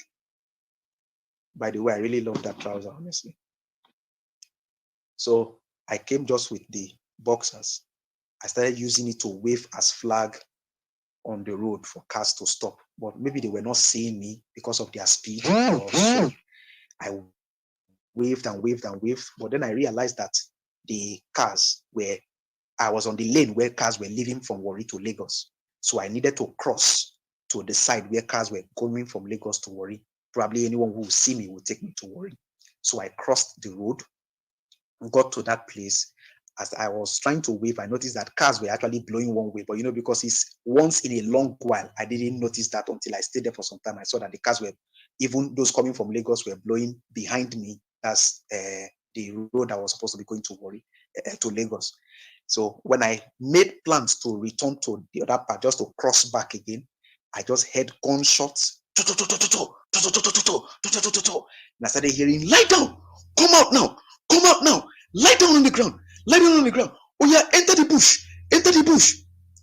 Fear just gripped me. It was very foul, but I could hear it loudly because it was late. I think this should be around 9:10. Everywhere was calm, so you could hear the sound. Tires of cars were screeching, cars were holding brake. It was as if they were turning and then they were speeding off. They were shouting, enter the. So I rolled from the road to the gully in between the two main road. I just stayed there for some time. My fear is these people should not see me again, because he said if they see me again, that they will kill me. So I stayed there for a long time. Everywhere was calm. Even cars were not passing. Birds were not making noise. Everywhere was calm. I stayed there. I wanted to even remain there, but my leg that was already broken needed a good flat, like a flat place to lay. It was paining me. I didn't even know it was paining me because I was, carried away with the fear of them not coming. But when everywhere was calm, I noticed that my leg was paining me. So I crept out of the place, got to the road, but because of fear, I couldn't go back to that side where cars were blowing one way. I now stayed in the part where cars were actually supposed to be going to Warri, but cars were not coming from there. I just laid down there. I stayed there. I started waving cars. After some time, cars started passing. So I will wave and wave and all that. I stayed. I got tired with my hand and I would try to sleep off, but the fear was already in me that I am losing blood. If I sleep off, I may just pass and die. So I will wake up. I will just try to see if I can hold myself back, but you really can't cheat nature. I was already feeling sleepy. I was very, very weak and very cold because I was naked. The trailer that will pass, only one, the kind of breeze it will blow is more than AC. So I just stayed there. I stayed there, but all of a sudden, I was able to sleep off. I just remembered when he said, sleep on the road till daybreak, you will see motor that will carry you. So I just stayed there. When it was almost getting done, I woke up. I saw that cars were still passing, but because of their light that was still on, I know the day has not really, been fully done. So I just didn't do anything. I just stayed there. I was just breathing and breathing. And then when I noticed that the cars have turned off their headlamp and they were going, I just tried to see if I could turn myself, and I started waving. I waved. This time now, they could see me. I was really looking like a mad dead man with blood all over my body and red sand stained all over, naked, holding small boxers. And I was just waving. I waved and waved and waved and waved and waved. You could see them seeing me, some that couldn't see me early. The moment they got close to me and noticed me, they would just screech, swerve a little, and zoom past. Just put it in like year 7 and run. So I stayed there. The next thing I just said was, I said, Lord, I said, no car will stop for me here. I said, even me, I will stop for anybody. I said, the only car I know that will stop is a military vehicle. I said, Lord, please send me military escort. A few minutes after that prayer, a military vehicle was passing. I saw them. It was like I knew this was my own vehicle. So the strength with which I was waving was double than the other ones. I waved. They zoomed past. But I still turned. I turned to the direction that they passed me. They were going. I was still waving. So I saw them. They stopped at a far distance and put the car in reverse. They started reversing. They reversed to an extent, stopped. The leader, or assumably the leader, just came out. The moment he came out from the car, all the doors opened. They all came out with guns. The leader was just with his gun in front of him, but he didn't hold it as if it was in a shooting position. He just held it and was walking towards me. The other guys were just guiding and following him as he was walking. They were just guiding left, right, center. They were just there.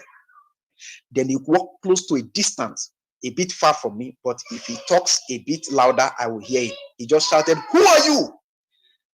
I said, "My name is Mark Emmanuel." I said, "If you are using an Android phone, enter my name on Facebook. You will see my profile." So one of the guys that was holding the gun close to him said, "Oga, this one will talk well." So he walked close to me, asked me why I was lying down. I told him that my leg was broken. He asked me why I was naked. I told him what happened. He now asked, how many persons were we? I said, it's only me. He said, was I driving by myself? I said, yes. He said, where's my car? I said, I don't know. He now said, am I married? I said, yes. Do you know your wife's number? I said, yes. He said, call your wife's number. So I gave him my wife's number. He put it on speaker, called. My wife said hello. He introduced himself and said, do you know any Mark? My wife said, yes. Say, who is he to you? Said, he's my husband. He just said, to. He cut the call and ordered them to wear me back my knicker. And he now stopped the cars that were coming because I was literally in the road. He stopped the cars and was diverting them to go the other way and ordered this guy to turn the car around to the other side of the road. And he now was stopping cars for me. Sorry, I'm just so he was now stopping cars for me, stopping cars. He told me clearly, he said, we have a direct order to come to the barracks, so we can't take you to the hospital. He said, but we will stay here until a car comes to take you to the hospital. So they were stopping. One of them, I said, now only ambulance go stop for this man. Luckily, one Volvo station wagon ambulance was driving by. They just stopped him. He told the man, the driver, I'm giving you a direct order. This man is not dead. He is just injured. Take him to the hospital. Give me your phone number. This is my phone number. This is his wife's phone number. I'll be calling from time to time. So he walked up to me, cheered me up a bit. He told me that everything is all right and promised me that he will find my car for me. So he carried me into the ambulance. He bid me farewell. They entered into their car. They went, and the driver started driving. So it was then the driver called my wife. I was hearing him talking to my wife, said he's taking me to UBTH. My wife now said that she is in Lagos. So he, being worried, said, how you will come do? You won't come begin, they come from Lagos, they come Benin. So I just interjected. I said, please, can you go to Lagos? He said, I'll go Lagos. I said, take me to Lagos. So he blew siren. Even on the way, the military guy, almost every 10 minutes, he was calling. When he first called, the guy said, oh, guy, he said, he won't go Lagos. So he said, no, won't go UBT. He said, give him the phone. Let me talk with him. He gave me. He said, is it okay with you? I said, yes. He said, no problem. I'll be calling from time to time. He was calling. He called until we got to the hospital. My family were already there waiting for me. That's the Lagos State University Teaching Hospital. I arrived there 20th of February. It was on a Saturday. And they started treating me. They checked me. They said I still have too much blood in my system. There were no internal bleeding, and I was okay. They bandaged me with POP, my leg and my hand. I stayed for about 2-3 weeks or so in the hospital, and then I was discharged. I was only going on doctor's appointment to check them. I stayed with the POP for about 4 months. Sorry, on the Sunday, that was the next day when I was in the hospital, the military guy called me. So that was when he asked if I'm okay, how they took care of me and all that. I said, I'm fine. He said, can I explain what actually happened? And then I narrated everything to him. So he asked me how is my car? I described it for him. He went round. Later, he called me and told me that he has seen my car. He was now even describing it for me. He told me the plate number and all that. Told me when I'm ready, I should come over to get my car, that I'll find it easy to do.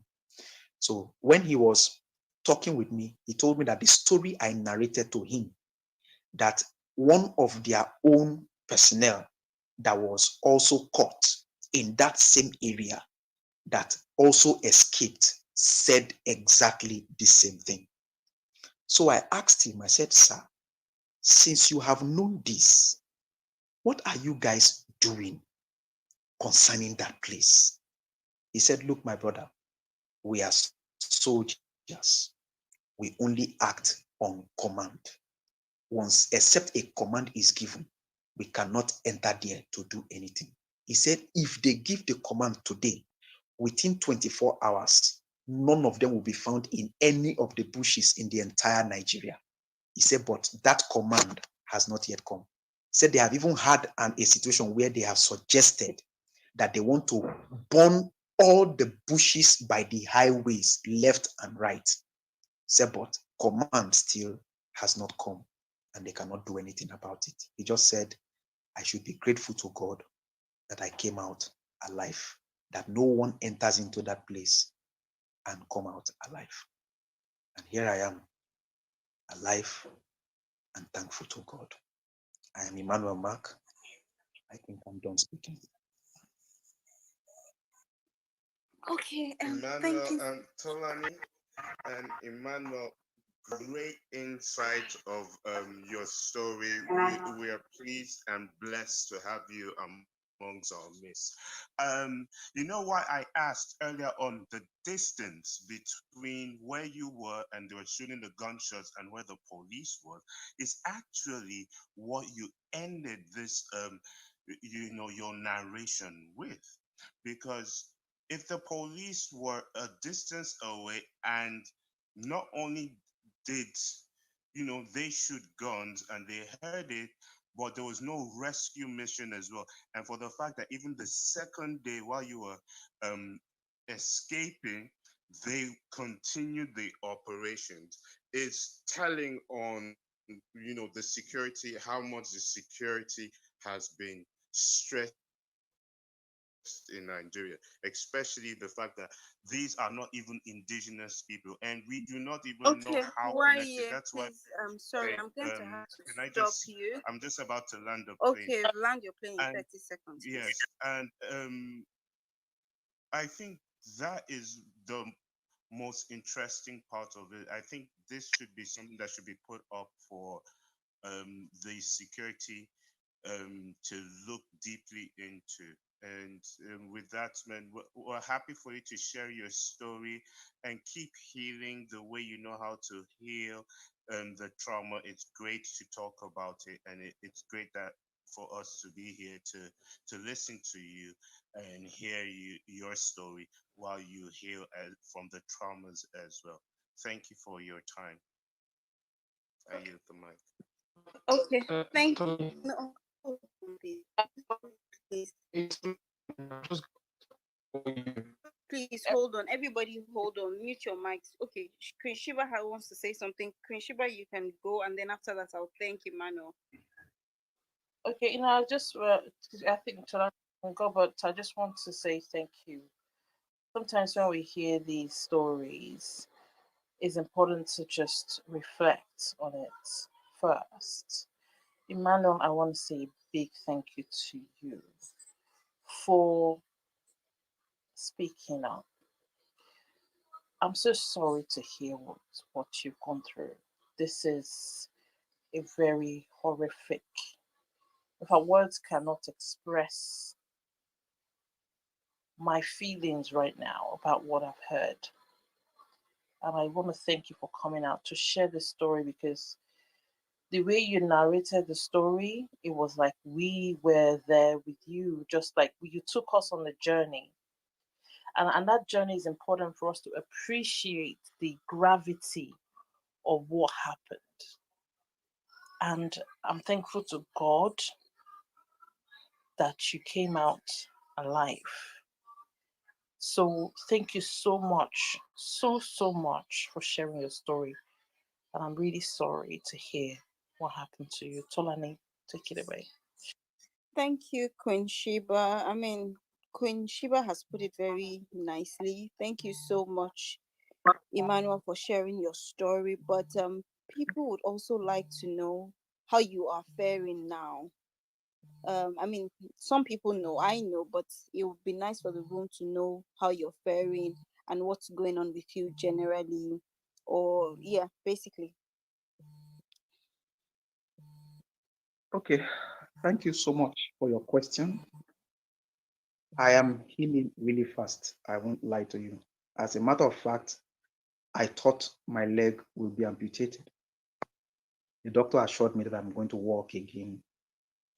And after 4 months, they removed the POP in my leg, sorry, my hand first. And then I think about a week or the next doctor's appointment, I think 2 weeks or so, they removed the POP on my leg. And the picture you are seeing with me there was about a month ago when they said I need to appear since I didn't die. They said I need to appear in the police station to get my cars, and they need to see me. So I had to go even in that state so that I can secure my car, because my wife's uncle told me that it mustn't stay for too long. That was about 5 months later, or so I did 6 months. That I shouldn't stay for too long. Let me go and see what I can do, to my car. So that was how I got there. So yeah, health-wise, I am healing. I'm healing really fast, and I appreciate God for it. I've been at home since that time till now, except for this trip that I went for. I've been at home, and that's it. My wife has been the one shouldering the entire activities presently. I won't lie to anyone. It's not in my usual nature to do that, but I'll be very, very sincere. I am a man, and I know what it means to be incapable of putting food on your family's table. I need help. I am getting back on my feet again. So the help I'm talking about is not just maybe finance. I need a job. I may not be able to do this Uber work again, except that I either buy another car or I fix this one properly. When I collected the car, to be very honest, I can say the only thing I can explain is a miracle, because I drove myself with the car. I drove from Benin to Warri first, just to put it to I don't know what they did to the car in the police station. This was the car I was using for Uber, and you know how Uber requirement is. And then I took it on a journey, so you know how sound the car will be. But when I started the car the very first time, it started with one squeaky noise. What they said is na the roller. So I just felt okay, just to fix the roller. I went to Warri, they couldn't do anything. There's a good mechanic I have here in Lagos. So I just didn't bother. I said, let me just successfully drive it to Lagos. Little did I know that the engine was already knocked. I won't even say the engine was knocking. The engine was knocked, because I drove the car from Warri to Lagos, drove to the mechanic workshop, and he said he wasn't around, that he will come. So I turned off the car. Then when he comes, I'll start it so that he will hear the noise. When he came, the car didn't start again. That is, it knocked in the what is it called? The mechanic workshop. How I even got there, I don't know. So I just need a job. I can do many things.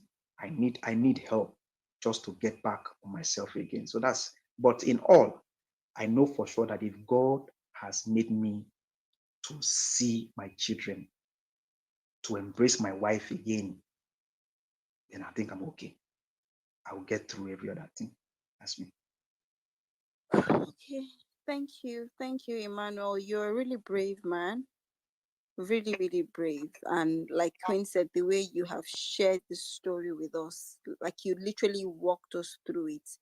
I'm particularly very grateful that you come on this stage and share it with us, without holding anything back. You've even allowed us to interject you. Thank you so much. Thank you so much. We're really grateful. I don't know if it's okay if people can ask you some questions. I know people have a lot of questions to ask you. Are you comfortable to answer questions um, about your story? I mean, I have some questions in the back channel, but it's completely up to you if you're comfortable to answer questions. Yeah, I'm okay. I will answer the best of my knowledge, and the ones I couldn't, I'll tell you I don't know. And I think it won't really bring a fight with it. Oh, sure. We won't, guys. We're not going to allow anybody. Yes, you can ask fair questions, but any questions that seems insensitive, please, let's not do it, so that we don't have to fight on this stage. Please, let's be sensitive. This is somebody who's gone through a very traumatic experience. Me just listening to it, I feel traumatized. So let's just be human. Emmanuel is nice enough to allow him to ask him questions, but let's apply some wisdom in asking the questions, and let's not be insensitive. Emmanuel, have you ever conducted any interviews with any media, say TV, radio stations? Has anyone ever granted you an interview about your story? Yes, I have. One of the major picture that was published on that I uploaded on, I think the actual one that Linda Ikeji carried. was a picture of me with the interview team that came over to my place. It was a TV station. I think those were the people that, if you look at there's a link on my profile. If you copy it and paste it, it's a YouTube channel. Those are the people that came to my place to interview me. And yes, I've also been interviewed, I think twice, on a radio station. Two of them anyway, they are in Ogun State. Is it Ogun? Yes, Ogun State. They called me on a live interaction. It was a morning, something like a morning discussion, and just live like this, I talked with them, narrated the entire story, and they also fed me questions to respond to. And they also said things that they learned out of the conversation. One of them rightly said, from what I said, they noticed that it's not good to carry too flashy activities on your phone, like maybe pictures of you snapping by a car, or snapping like that. So they were able to take one or two from it. So yes. Okay, thank you, Emmanuel. Some people would like to know the military officer who intervened and helped you. Is this somebody you're in touch with? Honestly, I don't know him from anywhere. I can't even, I won't even recognize him now if I see him. Oh And dear. not in touch with him. After that incident where he called, I have been trying to see how I can get in touch with him, because even my phone is lost and all that, but I'm not in touch with him at all. I'm Oh not in dear. touch with him. Okay, it would have been okay. That's okay. That's. I'm going to take a cue for people that want to ask Emmanuel Who is questions. that? So please pump your mics if you want to speak. I have Tommy. I'll go from the top. Tommy, you have a question. Olofa Mojo, you're number 2. Please remember your numbers. Who else wants to speak? Otherwise, we can just take those 2. Okay, I have Smokey as number 3. Then Hishba, you're number 4. Let Okay, me so be the last person. Okay, so Hishba, you'll be number 4. Then Smokey will be number 3. All right. Okay, let's go. Tommy, you have the mic. Anyways, thank you so much, sis. Mr. Manuel is a good friend of mine. I think because we connect on a different level, I just want to be here to encourage him. And Mr. Emmanuel, you are an inspiration to me, I must say. I've learned a lot from you. But there's one part of I'm not coming as a question. There's one part of his story that I want us to take into consideration. One key part of his story, which actually breaks my heart as well, because I was actually at that position at a point. I'm going to be very brief. This is not about me. This is about Mr. Emmanuel. But you see that part where people pass you by when you need help, especially when they saw you naked and all of that and all of that. It is what the country has brought us to. In an advanced country like the US, out of 7 cars that pass you, at least one person will stop. But now people don't even stop anymore because of the situation of the country. It's either maybe they are going to plan to or set you up an ambush. So I won't blame people for not stopping. When my own incident happened here in Lagos, I'm also a victim of the insecurity of this country. When my own incident happened here in Lagos, I remember I was bleeding profusely. And actually, when Mr. Emmanuel was sharing his story, that got me, it triggered some emotions, because even the date that it happened is very close. Mr. Emmanuel is my MC on that program. I was waving the same way Mr. Emmanuel was waving. And I won't blame people, but I just want to encourage us that when we see people that need help, let's just try. Because sometimes your instinct will tell you to just help that person. I was waving like Mr. Emmanuel in traffic on Akogo Bridge when armed robbers shot me at the face. Nobody stopped. Inside traffic, I heard cars passing me. I couldn't see. But what I want to just pick from this is let's try to be our brother's keeper. I know it's not easy, but sometimes your instinct will just stay, because you see, Mr. Emmanuel, cars just kept on passing even till the next day, not until a military vehicle stopped. If that military vehicle don't come as a miracle, I don't think you'll have gotten that help that you needed. So I just wanted to encourage love in our community. For people should just be just a little bit considerate. I know the situation of the country doesn't encourage helping a stranger by the roadside. It's not easy. With all the blood and everything, I understand where Mr. Emmanuel is coming from, because I was bloody as well. So I just wanted to mention that. Thank you so much, Sister Tolani. If I'll just maybe respond a Thank bit to you. it. Okay. Yeah. Oh, go ahead, please. You're very correct. I like the part you cited. But again, to be very frank, even in my prayers, I said it clearly that even me, I won't stop. And I was trying to be very, very frank. Except Nigeria actually has become better. Because truly, even the military men who came, the only thing that made them to even had the, audacity to stop was that they had something that could counter. At least they felt they have something that will counter anything. And if you don't have those small boju and this gun and all that, you don't stop. Oh, that's the truth. Best you can do, if we can maybe suggest, if you get to any checkpoint, inform them, because 9 out of every 10 situations like this, let me not exaggerate, maybe 8 or 7 out of every 10 situations like this are recent tricks, to, lure people and victimize them.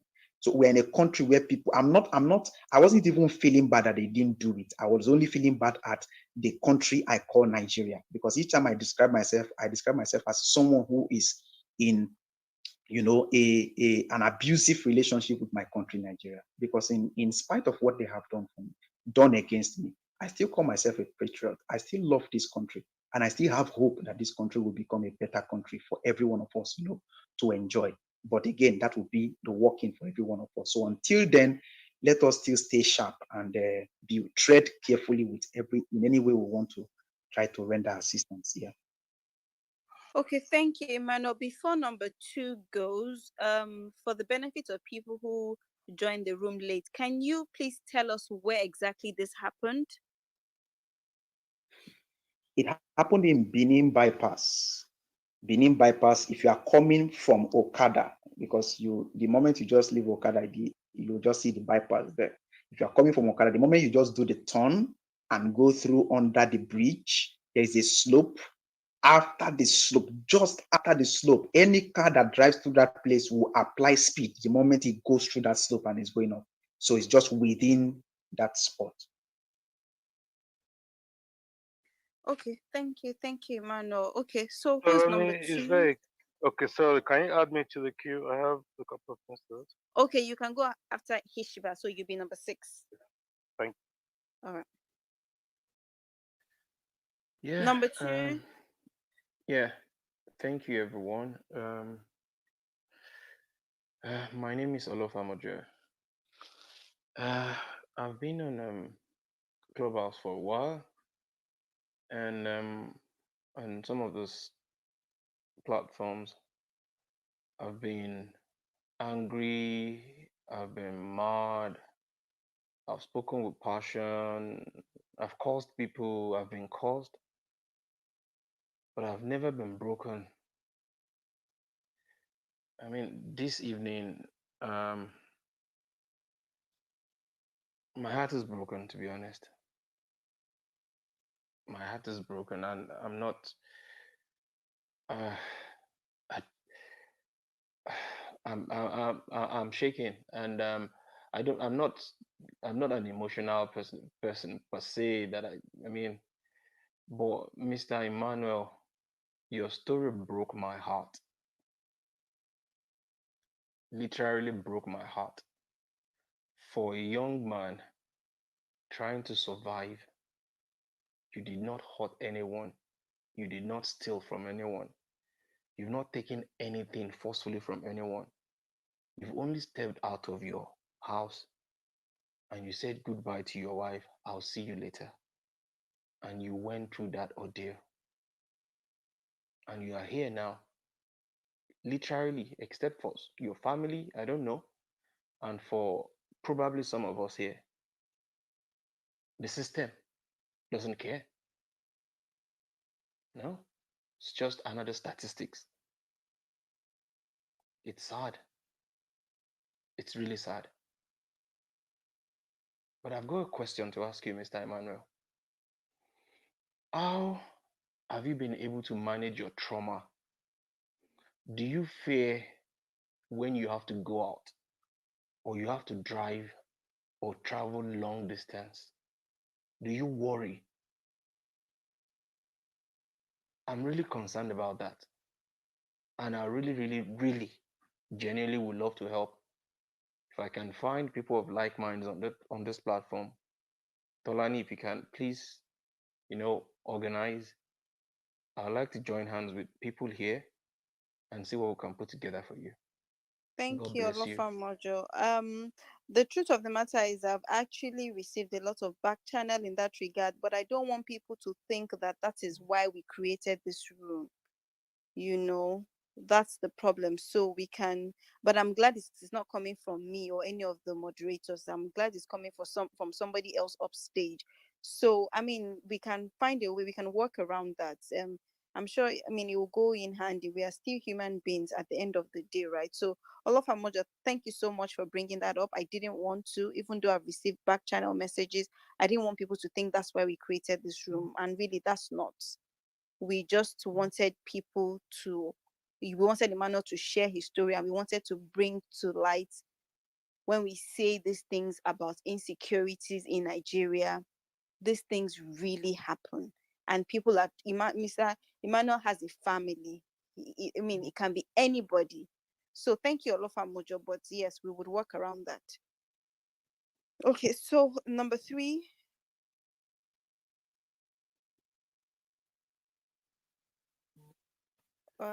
Yeah. Smokey, yeah. Then Python, then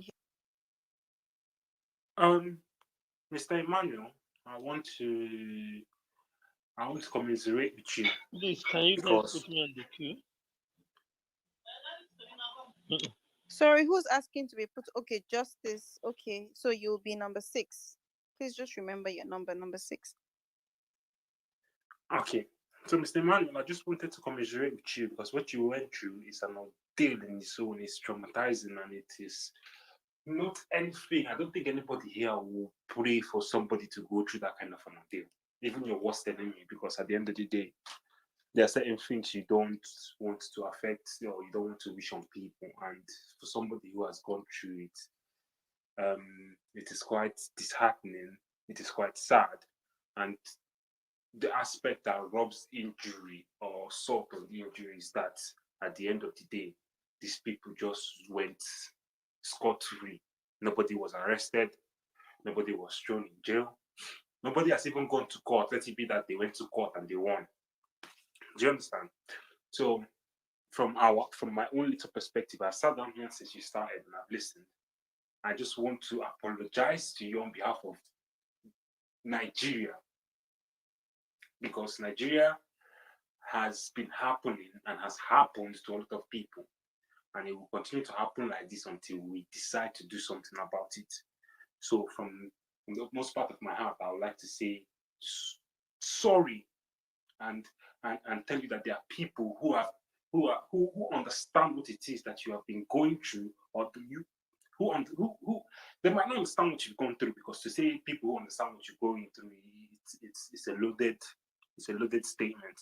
But people who kind of get the insecurity that is going on in Nigeria and understand that these things that are going on, they're not just affecting the cockroaches, the rats, the cats, and the dogs in Nigeria. It is the human beings. Like I said earlier on, it is people's husbands, people's wives, people's mothers, fathers, brothers, cousins, uncles, aunties, sisters. These are the people who is happening to. It's not some next person in the next country or some next human being. No, it is the people who have people in that country who have somebody like you. You have 4 kids, you have a wife. If God forbid you had died there, it is your family who will be mourning. And then you have one Nigerian people coming in here to tell us, carry your PVC and go and vote. So that is just what I came up here to say to you. I just came to say your story is sad, and we do understand what you're going through. Not, when I say this, it kind of hits me back because nobody can ever understand what you've been through if you've never been through that thing. But we kind of we get it, we get the point, we know that it is not an easy ordeal to go through. And to come out here and to still have the courage and the fortitude and the stability to come out and tell your story. And from what you're saying, this is not the first time you're telling it. You put it on Twitter, you've said it in other rooms. You keep reliving that experience, which is traumatizing on its own. So, my brother, the least we can do for you is just to say sorry to you on behalf of the country. We all call Nigeria and the country. Those of us who voted for this human being voted for. This is every, somebody said something, every election has a consequence. And when people were warned, they didn't hear. Now the consequences are laying bare in our faces. So I'm sorry on behalf of me and mine.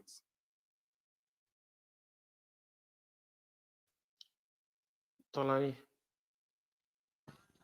Can you guys hear me? Tolani. Python, we I can don't hear know. you. Just a second before you go, Python. So because I don't want to put anybody under pressure, and like I said, I don't want the room to be read wrong. If you feel like there's anything you want to do for Mr. Emmanuel, you can send him a message in the back channel, or you can send me a message in the back channel. But I mean, guys, let's whatever you can do, and that's why I'm not going to bring it up here so that we don't make anybody feel under pressure. You're welcome to reach out to him. It's an open space. His what you call it, his details are right here, so you can send him a back channel, or you can also send me a back channel as well. I'm able to reach him. So yeah, I just wanted to make that announcement. Sorry? Tolani, He's talking about. Okay, I cannot hear you. I think your connection is bad. Please send me a back channel message and I'll let Python go now. Thank you. Tolani, before Python goes, Mr. Emmanuel has not answered my question. Maybe for later. Okay. Sorry, if I get you, I think you were the guy that asked concerning the trauma issues, right? Yeah, how you've been coping, have you been able to go out? Do you feel scared driving or, going on the highway? I just want to know. Yeah, thank you very much for your question. Honestly, when the thing initially happened, I ruled out anything that has to do with the road. Like I said, I told myself if I don't have money for flight, I will stay where I am. But again, even when I woke up 2, 3, 4, 5 times in the middle of the night, I remembered I will even tap my wife sometimes and I will point to her that I am seeing road, tarred road. Not as if it was like, I didn't see it then like a kind of hallucination. To me, it was so real. My wife suggested that, we visit a therapist who maybe I just felt no problems that I can manage. I felt I would not be able to go through the road again, but somehow I was able to overcome that thought and created a new thought. If you remember when I shared it, I said when they were looking for, because they said, since I am alive, to claim my car, I have to come by myself. The kind of police people we have these days, they weren't even interested in the fact that I am still like with crutches. They said I have to come or else the car will remain there. And I wanted to really quickly cut my car. So even when my wife was saying, no, don't go, I said, no. I said, if God has saved me, he has not saved me to cancel road travel, because the incident did not stop the total road travel. It was not like there was no road travel and then I attempted it and then but people are traveling. I said, if God has saved me, then I have to beat the fact that the devil had not won on this part. That was just my own submission. And I told my wife, I'm going to travel. So I did the trip, not just doing the trip. In that state, I could say if nobody would praise me, I will praise myself. In that state, I drove by myself, my own car, by myself from where the car was, down here to where I am. So I think I have overcome it. I have overcome it, and I don't have any fear. Supposedly, nothing has triggered it. Sometimes there's a trigger, but presently, nothing has triggered it this far. So you overcame Thank you. your. No, Roy, no. The session is going to get crowded if we do this. Roy, I'll add you to the queue. Please, let's not do the interjection thing. Please, let's respect each other. Let's respect Emmanuel. Please, Python, you have the floor. Please go ahead. All right, sorry. Sorry about the background noise. I'm on the road. I'm taking my walk. But before I ask my question to Mr. Emmanuel, because it's because of what he had already said, I would like to implore everybody to understand that this is not just a Tales by Moonlight story. So don't ask questions that are unnecessary at this point, because I was here. I have a room to have open to moderate about talking for some hours ago. I postponed it because this story was touching for me. So it's not some questions people are asking. I won't lie to you. It's not necessary. It's not about this guy repeating this story to us. He's not lying. We can confirm that right now. So please, let's be sensitive about the questions we are asking him. Mr. Emmanuel, these are my questions for you. Do you know how to use a computer? Yes, I do. I have one by my side here. Okay, because you mentioned just now that what you need is a job, not even money. So I don't know. I'm just asking in suggestions. Have you tried freelancing before? Because I've read your profile and I can see you write books and you are knowledgeable about transcripting, writing, and all those stuff. Have you tried freelancing before, sir? Yes, these things you saw were what I was trying to build myself up while I was recuperating at home, and it's even one of the reasons why someone got a laptop for me. I have registered in Fiverr, I have registered in Freelancer, I have registered in freelancer.net. I attended Dr. Mebanwo's training, and he took me through a whole lot and opened me up to a whole lot of information, helped me so much. So that's why I was able to get all that as my ability. So yeah. Okay. Well, anyways, the reason why I asked, thankfully that you have had some experience, because I wanted to tell you that I wouldn't mind, because I have a friend who can train you very well and hold you by the hands based on this whole thing, and we can figure out how much, because I'm very sure that if done right, it's a platform where you can earn nothing less than $1,000 or more every month, depending on how you sit down and stick to the job and how you position your profile. I don't know what training you've had, but I don't want to judge and say you've not had a good one or so. But I'm very sure you can make a living right from home, because that's how I make my living too. I don't go anywhere. I serve all my clients from my home. You get what I'm saying? So that's why I'm willing to say, if you don't mind, I can pay for the training with somebody to hold you, to train you. But since you said you've had some, we can still talk. I'll back channel you later and see where it is or wherever you are, or what the challenges might be, and we can talk on improving something there. That's all I came here to say. Thank you. I'll back Yeah, channel you, sir. please, even if you don't want to judge, I can judge by myself and say I don't have a good training. So I need much more. I need much more for it. I really appreciate the back Okay, channel. sir. All right, then I will back channel you and I will connect you with the person I'm talking about, and she will hold you by the hand and help you out. No problem, sir. Thank you. I appreciate you. I'm sorry for the ordeal. Please. Thank you so much, Python. Justice, are you ready to go? Yes, Have I'm they ready. have they Yes. gone past me? No. Before justice? Yes, Who, I'm ready. sorry, who says it's before justice? Well, Eri. Oh, Ere, okay, Ere. Is it okay if justice goes before you? Okay, Sure, justice, sure. you Let have him a go. lot Let of him go. background noise, so let Ere go, please. Can I speak now? Okay, go ahead. Yeah. Thank you, everyone. Thank you, Tolani, for this wonderful thing you guys are doing, and for Emmanuel. We all in this together, because Nigeria is happening to every one of us. And I pray God will give you healing and strength because, when we cry, I don't know, when we cry about Nigeria, when we shout, and people said you are talking from the aspect of emotion. The emotion cannot get you anything. Emotion cannot do this. Emotion cannot do that. Because Nigeria have never happened to them.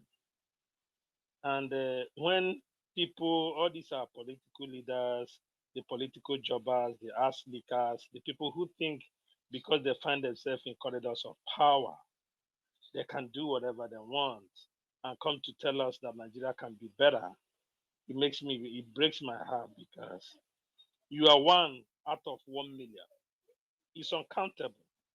God spare your life to tell your story. Some people are not alive to tell their own story. And that's the painful part of it. No justice. People who are causing this havoc on human beings are not getting arrested. Nobody is sentenced for all this evil that are going on. And some people think that somehow there will be a miracle and Nigeria will become like heaven, which is not going to happen because countries are built by ideology and people of goodwill. And you can see the temperature of this room. Everybody feels your pain. But the so-called our leaders are not feeling our pain. When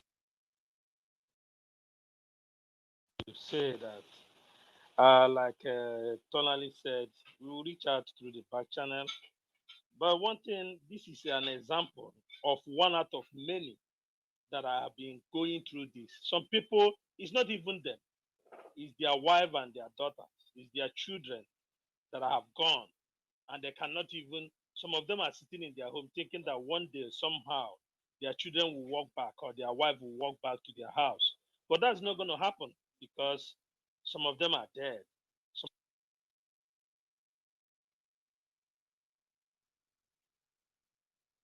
Justice, I think you're having problems with your connection. We will come back to you. Tolani, please, I'm very sorry. Quickly, Mr. Emmanuel, I did not get to be able to message you. The network is bad. I don't know. But if you can check my profile, you see my Telegram contact. You can send me a message there, please.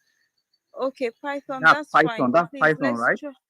Yes, Python. Yes, Yes. Python, please. Let's yes. You guys, do you know what? Instead of interjecting, you can send me messages on the back channel, and believe me, I promise you, I'll attend to every one of it. Let's try not to interject, please. Ere, are you ready to go, please? Justice will come back to you when your network is better.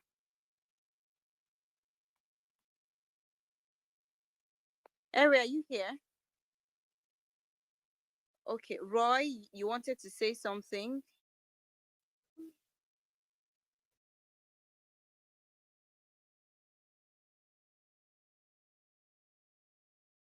I'm ready to go. I Is just that joined. Roy? Okay, Roy, you have the floor, please.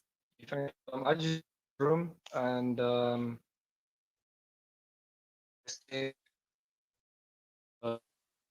asking you these questions if it's sensitive. But so what happened to you? Like, was this obviously happened in Nigeria? And was it the Fulani people, or like was it the terrorist group, or was it like an random insurgent uprising that happened within one of the tribes? And how long were you like a victim for? Like a couple years or like a couple months? Roy, are you Nigerian? Emmanuel, just 1 second, I don't guys. think that matters, brother. No interjections. Roy, mute your mic. Roy, it's going to be hard for us to answer your question because that would mean we having to Tolani. rehash the story all over again. No, Twain. Okay. Emmanuel, just hold on. Mute your mic, please. Okay. Please. Twain. Yeah, I think it's we will if we keep going like this, Iman will have to keep telling the story again and again. Yeah. I don't think that is necessary. Apologies, I Roy. mean, I don't want all deals. I just want like it was this group that for that long. Right. And You know what? Just stick around. When people ask their questions, you get a bit of insight in the story. But this we started at like 2 hours now. so it's going to be hard for Oh me to yeah, no, summarize it leave for it, you. leave But it. yeah, it's okay. Thank you for your interest, but What I it's wanted to you need just to. say is, sorry, ma. What I just wanted to say is, it's pinned on my Twitter. I'm sure you see it there and read it. Just go to my Twitter handle. You won't even need to search through. It's the very first message you see on my Twitter handle. You can read it and get the entire message, if that's okay. Are you still in Thank you. Nigeria, or did you leave the country? Okay, Roy, we're not going to make this stage about you in as much as I'm trying to, accommodate you, but we cannot make this about you. So just stick around for a while, and then when you have a bit of insight as to what is going on here, then you can come back and ask your question. So I'm moving on. Patrick, are you here? Can I go now? Let me ask my question. Oh, hold on, Hishiba. You said we should come back to you. Is Patrick here? If Patrick is not here, then you I can thought I go. was going to be the last person. And that's the point. So there's still Patrick. Patrick, are you here? Okay, Hishiba, you can take it away. Okay, Emmanuel, I'm sorry about your ordeal. It's unfortunate about that, and I commiserate with you. But if you don't mind me asking you, I realize you've been on this app for a while. Is this the first time you'll be telling this story to us, if you don't mind? Well, yes, this is the first time I'm telling the story here, but it's even a lot of people on Clubhouse here know my story, as some persons must have Yeah, because I know confirmed. you've had to, say this quite often, and I just wanted to be sure. And if you don't mind, your link on YouTube, is there anywhere I can? What did your link? You're on YouTube. Is it like you said you told your story there on YouTube, or it's just like your normal self there? Okay, that is not even my own YouTube channel. When the people who came to interview me finished the interview, they told me that it's now live on YouTube, and they sent me a link. I saw it. I think the YouTube video is actually like a 3 minutes, I guess. Can I Or have the even link if you don't mind? it's on my just copy it and put, you will see there's on my that's what you are seeing there now. I can't copy. I tried copying it. It's not working. Maybe Okay, can you you can just just back channel me or any of the moderators. Are you on Twitter? Are you on Twitter? No, I know why I'm asking for YouTube. Twitter is more like this place. Is kind of is not visual. Okay, I will search Of for it course, and I'll get we should be able to have your YouTube. And is it about your story? Okay, you said maybe it's not really because I tried to check you on YouTube. Um, what I got was just a normal human being addressing people. So I'm trying to see if there is a way, if this your story that you put on here is on YouTube. If you actually copy that this thing, you will get it. If I am through with this, if I still have you on my back channel, I will send you the link so that you can No, click it. give any of the moderators. Let them check because I know why I'm saying this, right? Yeah, because Hold on. Don't gag No, me. Let me. no, Someone back channeled me. Someone back channeled me and told me that it wasn't going to. Can you hear me? Guys, hold up. Hold on now. Stop, Please. Don't hold gag up. me. But we're not trying to gag you. We're trying to. Nobody's gagging you. Please. Don't say anybody's gagging you, please. If the moderator say please hold up, I think the moderator actually needs your attention to something. It's up the narrative of somebody's trying to gag you. You should listen to Tolani. Please, let's not push narrative too fast. Let's not be too fast to just spit out anything that we have in our head. Tolani, please, what do you have to say? No, Hishiba, I just really wanted to, so this is not a conversation between you and Emmanuel. We're in a room. So the rest of us need to understand where you're going with it. Because now it just looks like back and forth. And you know how these things are. It's not meant to be like that. Hishba, I'm sure you understand what I mean. Okay, okay. You know why I'm saying this? I'm beginning to get more concerned, because I know that uh, I'm not trying to say or doubt Emmanuel or anything. No, of course not. But I know that there are more than millions of people with Emmanuel's story back home in Nigeria, even worse story. And I'm beginning to get concerned how many times we will be hearing, especially if people discovers that this app works for that. I don't want to push my let it not sound like I'm insensitive, but I'm beginning to just get worried about that. Is why I asked Emmanuel, this is not the first time you're gathering telling us this story. Heard you, and I'm just getting worried because everybody in Nigeria, back home in Nigeria, needs help.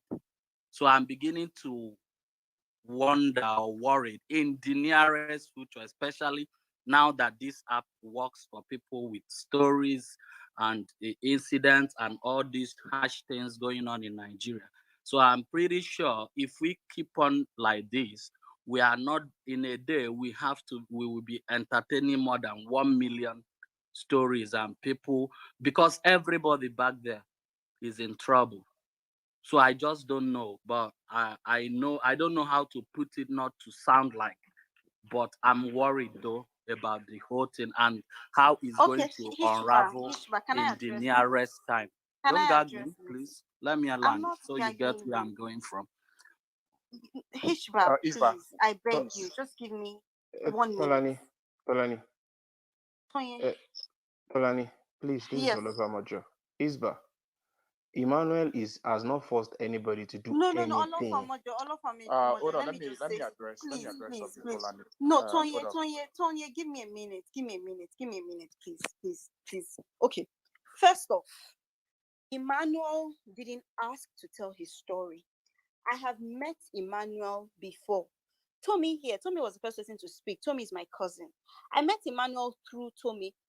Emmanuel at the time, all he said, actually, I think it was Tommy that mentioned it, to say, oh, he was a victim of kidnappers. And at the time, we had other engagements. I didn't know how in-depth the story is, one. Secondly, I was in another room. Olabode and maybe some other people in this stage were there. Olabode probed him to say his story, right? And I remember even then when he was talking, he said something. He said, oh, no, this is not supposed to be about me. Thirdly, Olabode and I reached out to Emmanuel to come and share his story. If you notice, I said it. I said, people have reached out to me in the back channel to say, how can we help Emmanuel? But because we don't want, personally, I don't want people to think we have brought Emmanuel here to come and beg anybody for money. And I said, if anybody wants to, if anybody believes, if anybody relates to his story, and it's okay for you not to believe Hishiba, I'm sorry. Hishiba, you know that I have a lot of respect for you, but let me just say it how I feel it. If you don't believe the story, I think it's very insensitive for you to come and try and water somebody's story down. You know why? Because let's just assume for a minute, let's say even there's a 1% chance that this guy's story is true. Do you understand how you're making him feel right now? This is why you have to listen to me. You can't just make up anything.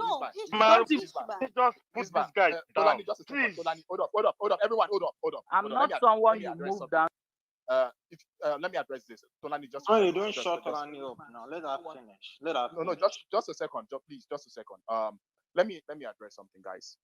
As much as possible, we will not want anyone to come here to make the stage rowdy. As much as possible, you have the back channel of Mr. Emmanuel. You can reach out to him, send him a message or whatever the case may be, or whatever, if you have any doubt. But the thing here is, as Sonali said, the story has been confirmed. Olabode has interrogated him, and if the story is true, per se, it would be very insensitive for anyone to come here on the stage to want to do some interrogation. We're not fools. The people coordinating Knights and Cardinals are not fools. We'll not just bring anybody here on the stage. Tolan is not a fool. Olabode is not a fool. We'll not just bring anyone on the stage. Now, he's not even asking for help. He's narrating his story. If you want to reach out to him in any way, if you want to sympathize with him, he's not saying, oh, come and give me 1 million. You can come here and say, oh, I sympathize with you. I've heard your story. May Nigeria get better. May Nigeria not happen to you. So nobody should come here to say, oh, don't guard me, don't do this, don't do that. Please, let's respect ourselves. Or not tolerate Hi that. guys. Not on Hi hyper guys. stage. Hold on. Thank you very much. Thank you very much to all the moderators. So guys, hold on, please. Thank you very much. And Tolani, thank you. Abdul, thank you. Emmanuel, special thank you to you for coming. I did use a drug, hoping to wake up at a certain time, but it knocked me off. So I'm very appreciative of your presence here. Thank you so much for honoring me. Okay. We were in another room for all of you who are in international politics and Nigeria. And this is why some questions actually sound very insensitive. Let's be clear. Now, we were in another room. This man had glossed over his story. He glossed over it, right? If you are part of the moderator and you are not in that room, and if you are not part of the moderator and you are in that room, please, with the quick open of your mic, notify. I was there. Good. Good, Jide. I was there now. Good. Remember clearly that this man glossed over it and just made sure. Brother was killed now. Yeah. God bless you. Now, he glossed over it and just mentioned, I was the first. But even before that, I remember him talking about okay, this. guys, no, it doesn't. Hold on. I get it. Please, Corey, everybody mute your mic, please. Olabode is speaking. Thank you. Team Dark, please mute your mic. Thank you. He glossed over his story. Right? First-time victim of Boko Haram, and I experienced it myself. I think what he said was, so nobody can, even it is this because I know what I saw. I was the one who drew him back. I stopped the time and I said, let's start that conversation again, probing him. Not because I doubted the story, but because I wanted to flesh up that story. Now, if we invite people to this stage, the least you can do is trust that we've undertaken some sort of due diligence. And please, if you doubt it, you are well within your rights, your God-given rights. Not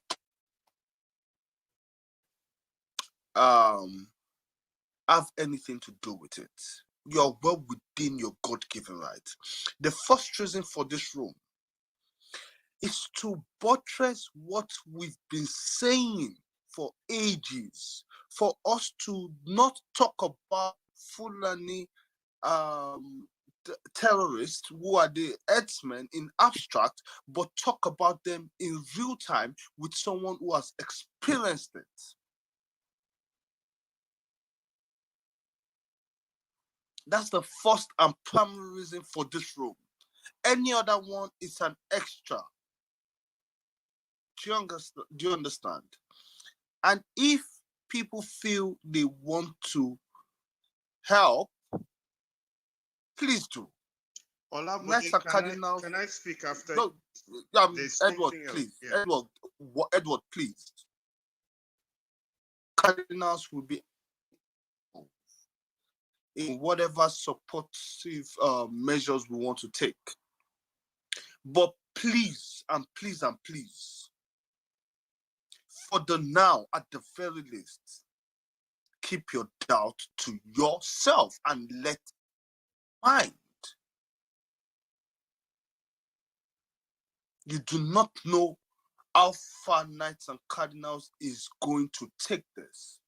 The least you can what they started with. And there are many ways to reach out to air your concern. Many ways.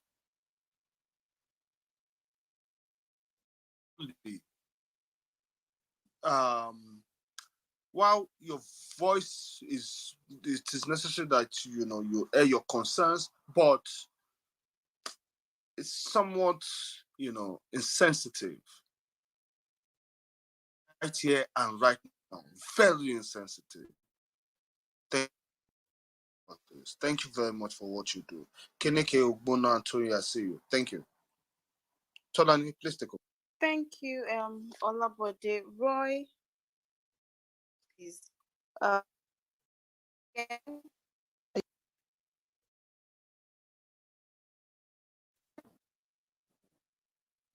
Mine not. Okay. Excuse me.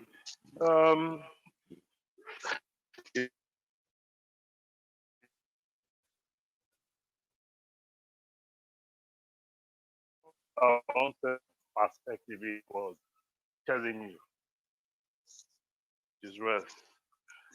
I have just a couple of suggestions. I backchanneled. I was one of those who backchanneled one of the moderators. In fact, two of them. I said, "Look, this guy has been through a lot, and it's not easy. Even those of us who are out here, we are struggling.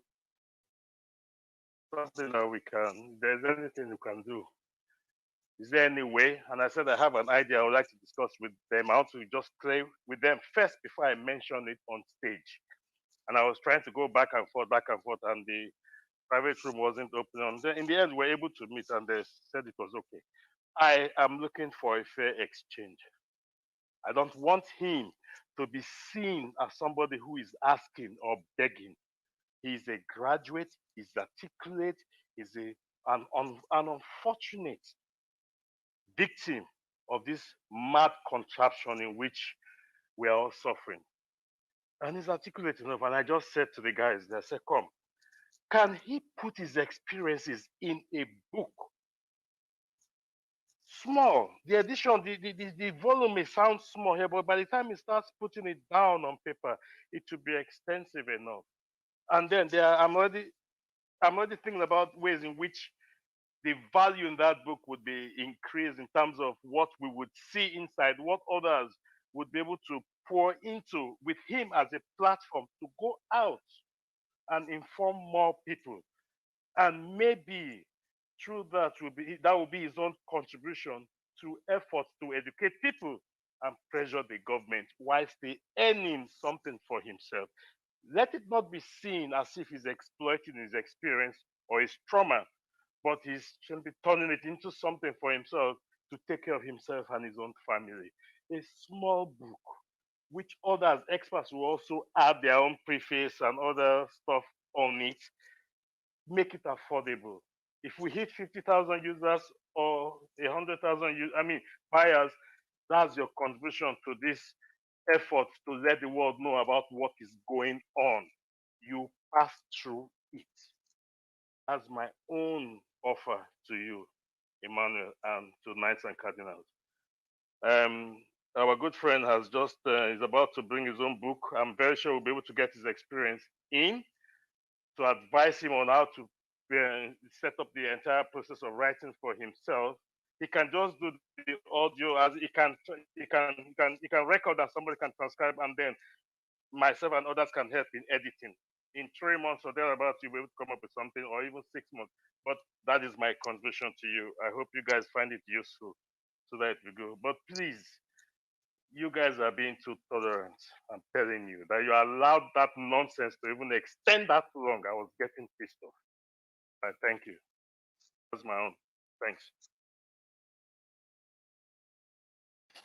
All right, thank you very much. Hold up, guys.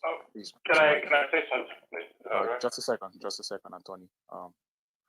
Atolani, is there a queue or something? Just to be sure. Take another cue. I'll be back, please. Take another cue. Quick All one. right, If you need the video,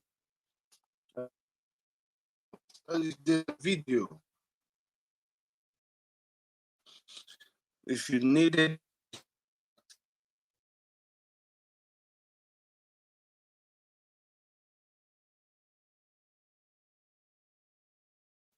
all right, thank you very much.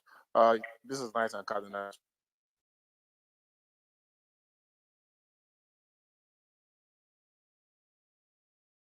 That somebody came here. This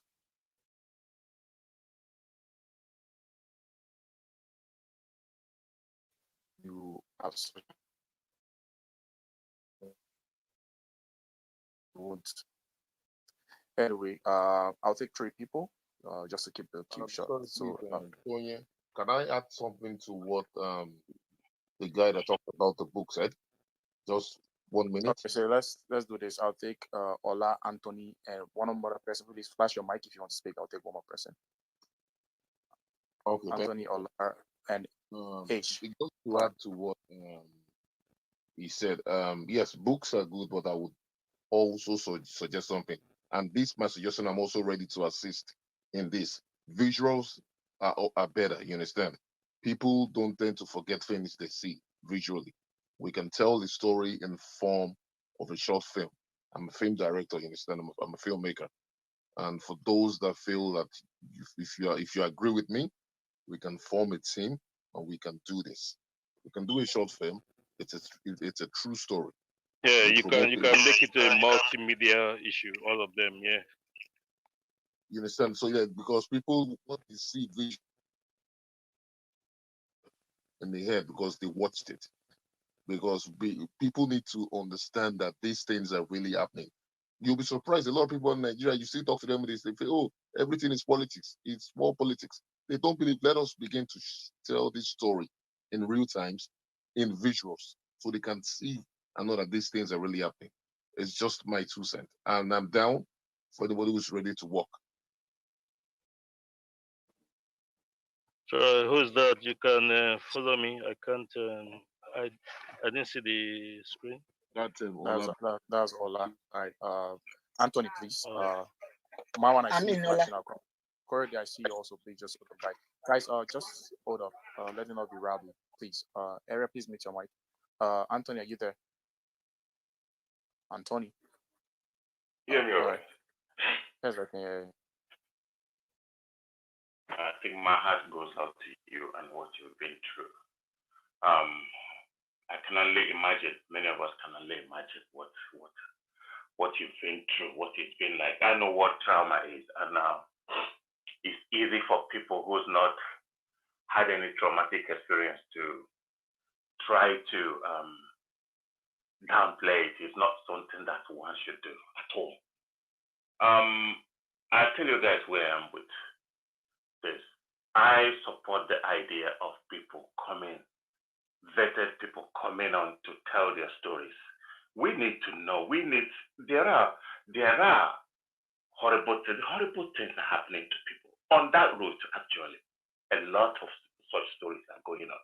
We need more people with these experiences to come and share so that people will understand exactly how bad the situation is, because it is horrible. We've only had one story tonight. Can you imagine if more people, and they are out there, this is happening to people. I just wanted to share that here because I'm all for people with genuine experiences come and tell us about it so that people who do not understand how bad the situation is at least get a glimpse or get to hear it from the horse's mouth and have an idea, kind of imagination of what is going on in the country. Mine is just a short submission. I just wanted to say that. Thank you. Thank you very much. I caught one more H. Thank you. Thank you to Emmanuel once again. It's unfortunate a lot of people are just coming in while Emmanuel shared the experience and all of that. I actually mentioned earlier before now that I have actually read up Emmanuel's story way back. In fact, I was thinking it's almost up to a year, and I think Emmanuel corrected me that he shared the story in April for this guy to come up to disparage, because if you go up to his Twitter, you see pictures there. It is something sensical to even take up the story and try and investigate if anyone is in doubt. There was admitted so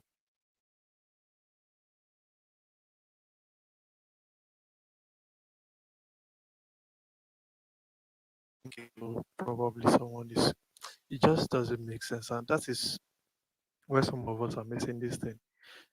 I saw the story way back as when he shared it freshly. I still remember the day I saw the story. I had to share it with my wife, and it was something very things are happening and nobody seems to know. There's this Twitter link I had to put on my bio. It's something people should actually try and copy and look at what is happening there as well. This is, I think, some group of people that were kidnapped and tortured by Fulani people. I don't know if there's any way I can share that link with the moderators or whoever really needs it. I just saw it on Twitter and I felt, no, this is something people really need to see what people are going through. The brutalization, and it is just than you imagined or experienced. So I can only wish Emmanuel the best, and I hopefully wish him moving on from here to greater heights. But then we all need to wake up to whatever is happening in Nigeria. We all need to be sensitive with what people are going through. This is a man that sharing his story. I've just told you a lot of people are going through a lot. If you go on Twitter, especially the link I said, you will see people. These are Nigerians. These are Nigerians. We don't really need to make some of these stories all about ourselves. Thank you. All right, thank you very much, H, for that. So I'll take three more people again. Just flash your mic. I'll take Tommy, Patrick, keep flashing, please, and Marwan. I'll make it for Anuzezi. So Tommy, Patrick, Marwan, and Uzezi. I'll take those four people for now. Thanks, please. Thank you so much, sir. First of all, once again, I just want to thank Mr. Emmanuel for the boldness to share his story. It's really not easy because you get to relive this experience. And I understand where the tears come from. I'm very close to Mr. Emmanuel. I was the one that introduced Mr. Emmanuel to my cousin, Sister Tolani, and we're actually in a room when we're sharing our stories. This stuff of doubting people's stories, even when it's real, it's not new. And I think we need to sensitize people on that. I felt heartbroken as well when that man came in and almost started interrogating and trying to find facts and all of that. I also experienced the same thing at a point. Even after showing somebody my x-ray, there were pellets inside my head, very close to my spine. He was asking for doctor's report again. I had to provide doctor's reports. This man had to go behind me and go to Eye Foundation to confirm that I was there. After seeing x-ray that was done by military hospital at Yaba. So please, people should be sensitive about people's emotions. He is bold enough to come and share it here, and somebody is there doubting it. At least do your due investigation first before you come and start doubting people. It's not fair at all. I've had my own fair share, and it's not fair. Please, that person that did it should please do your due investigation. If it means getting investigative dollars or a special person to help you investigate before you come up to, I'm sure this will really disturb Mr. Emmanuel in some somewhat way, because it's not easy even sharing this experience. I was crying, I was wailing when he was sharing. My mic was muted and I was just crying here. Please, I'm begging anyone who will come up and just doubts like this, please do your investigation. Thank you so much.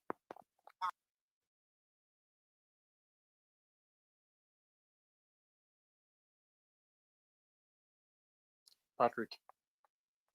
Yeah, thank you for giving me the mic. First and foremost, I just want to thank God for Emmanuel's life. I mean, his story was quite heartbreaking. Actually, I had to force my wife to listen to the whole, narration with me, and she was like, because I keep telling her Nigeria has gone to the dog. So your story kind of gave her a 360 about how Nigeria has finally fallen. So I'm quite happy your story has kind of changed, caused the change in my wife's idea about how Nigeria is. I'm happy for you, and I feel for you. I know that area. I mean, that's my home state, so I know that area you're describing, and it's a shame that we've found ourselves at this crescendo in our national history.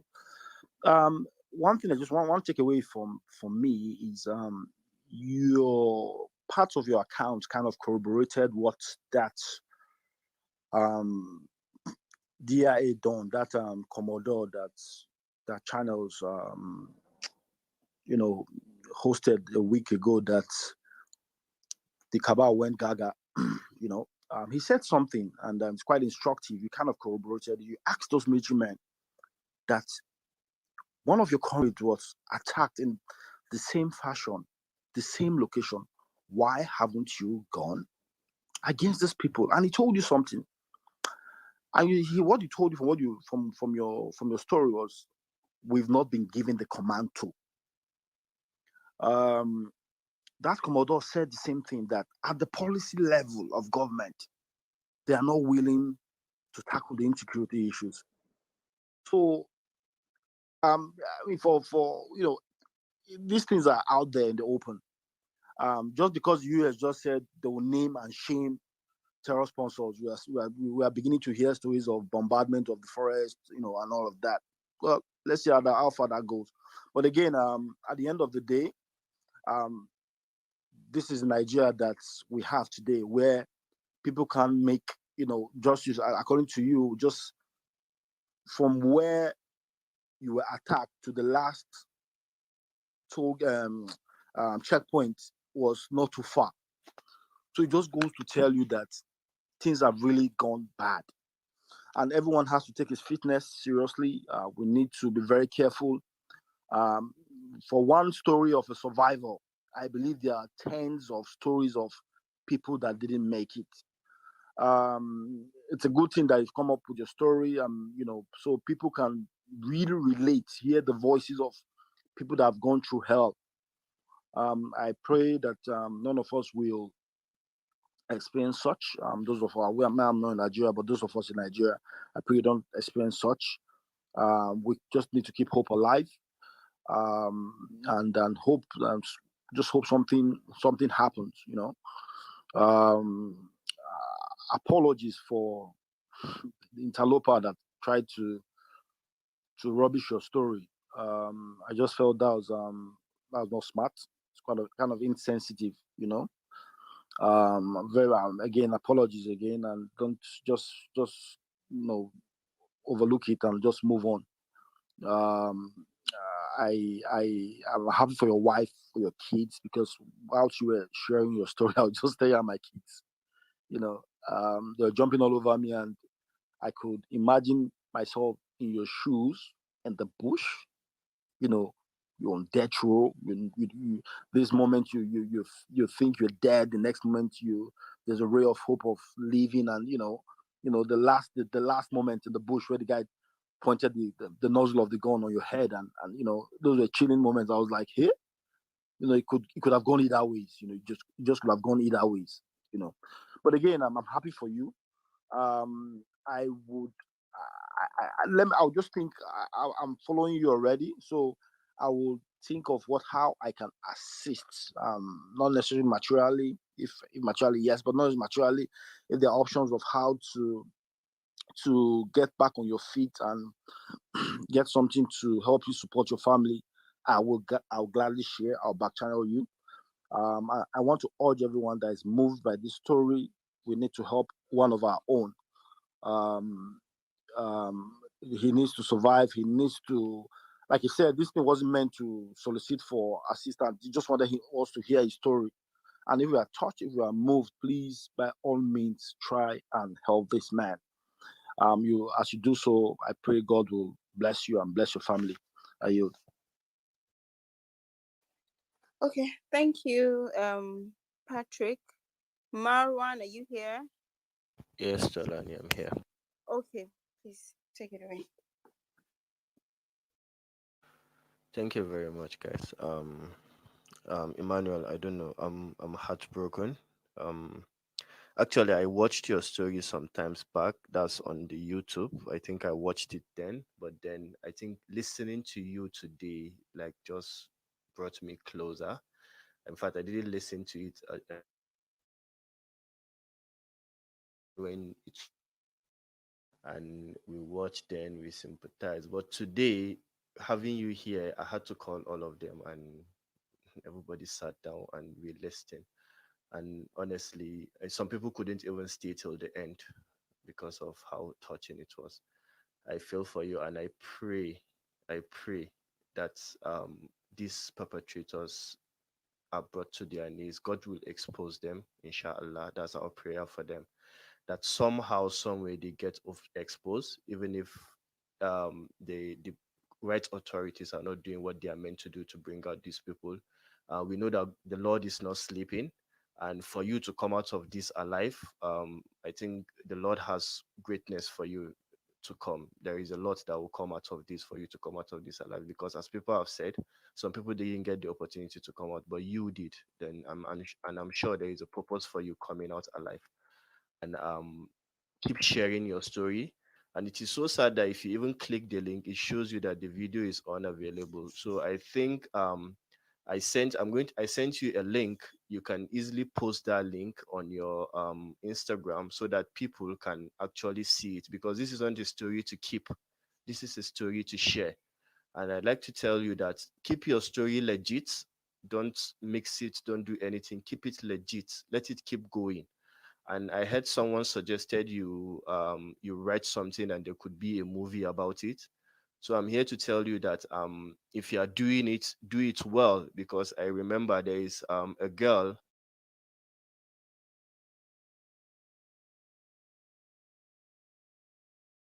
about tribal marks, and she pitched it to Netflix, and Netflix took that and they bought it and they viewed it. And I think there is no better place to actually view your story than places like Netflix. So for those ones who are going to help you do this video, do the film or whatever it is you people want to do, I'm suggesting you guys should take it serious, make it to the best of its quality, and a lot of these people can actually buy it and show the world what is really happening. And keep telling your story. You're a storyteller, so I think it's about time you start writing something down. Make a story, put it down. And I think the best of stories are the ones that come from real life experience.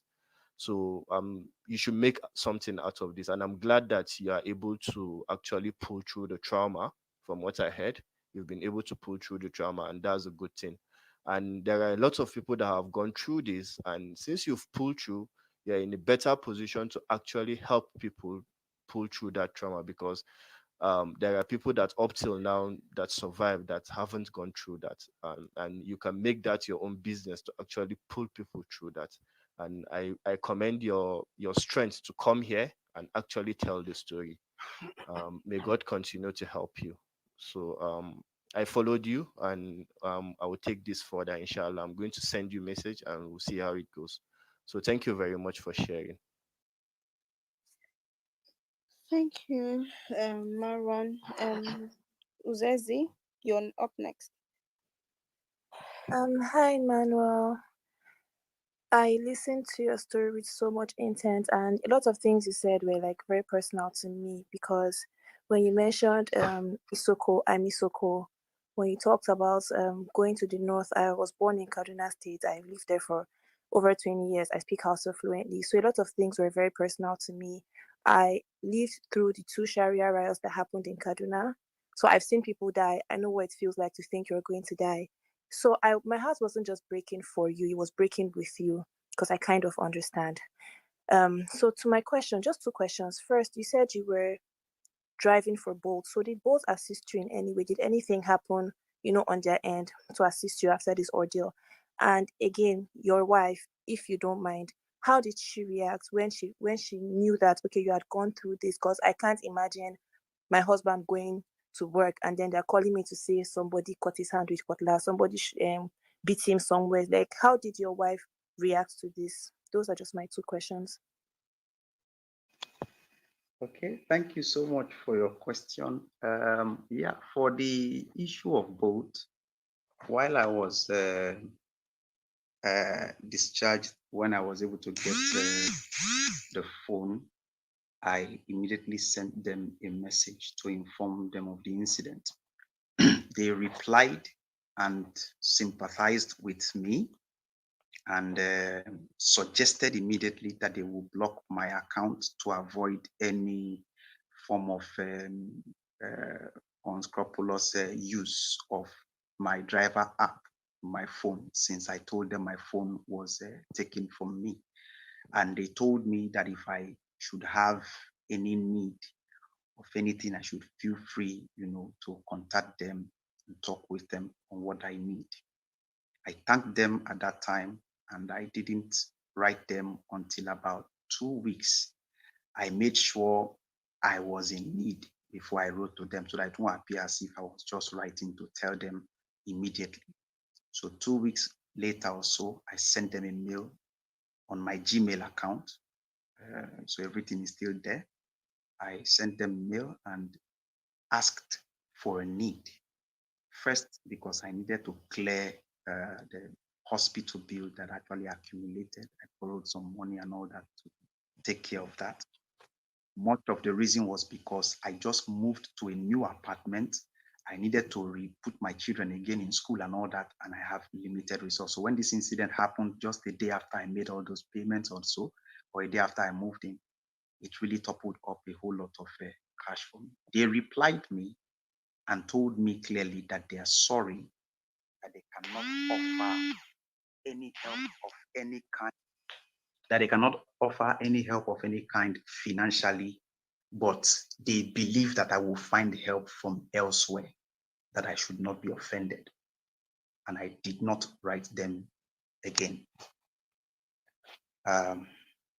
For the other question, which one is it that I don't know?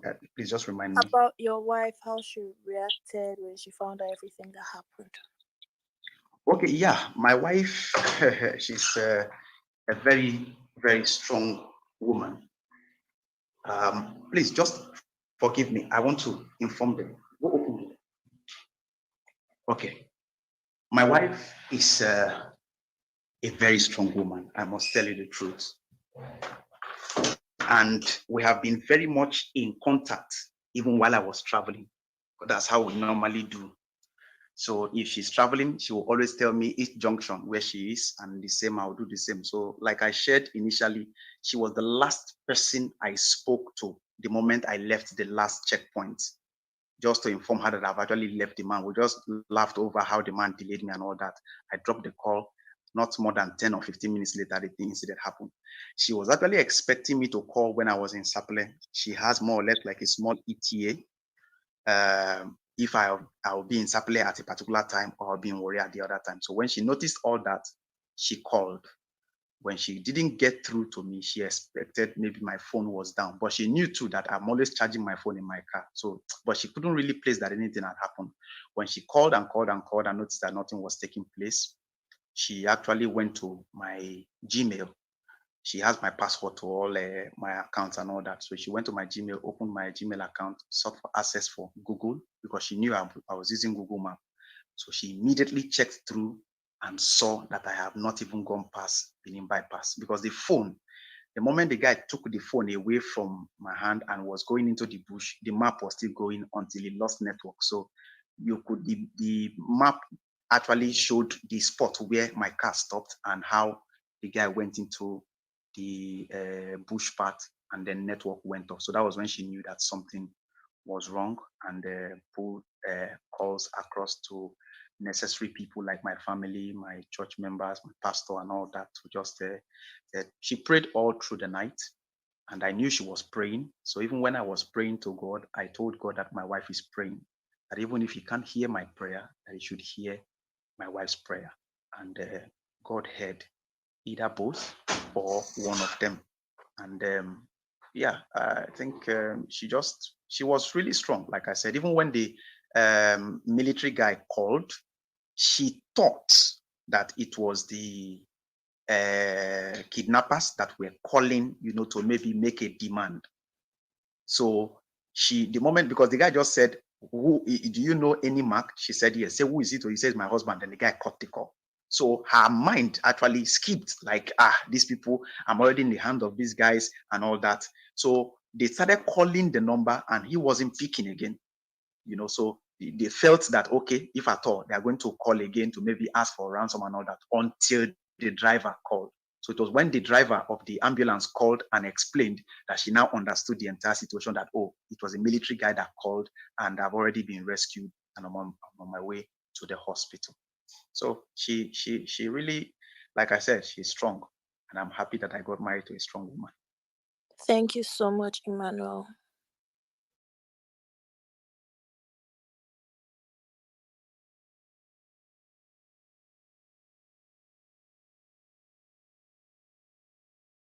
Oh, thank you very much. Oh, Keneke is not here.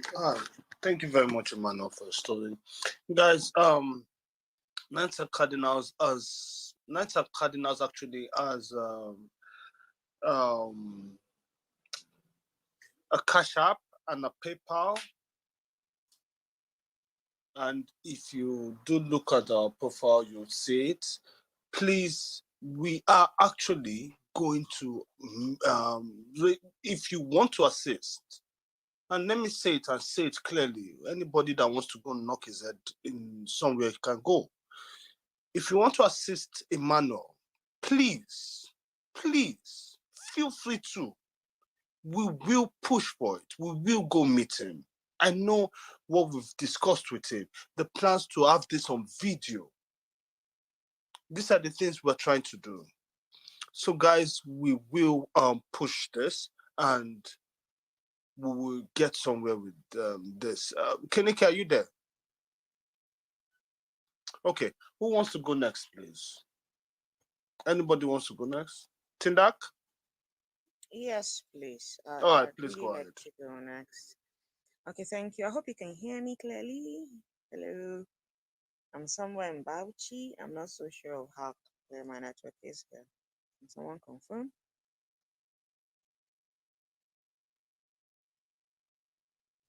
Hello. I can hear you clearly. Okay.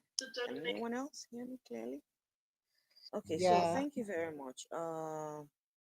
Emmanuel, thank you so much for sharing your story. I honestly joined the room very late, so I don't know Emmanuel's story, but I can figure out from the responses that Emmanuel went through a lot. His wife went through a lot, and I'm just happy that he's able to be alive and here today to share his story.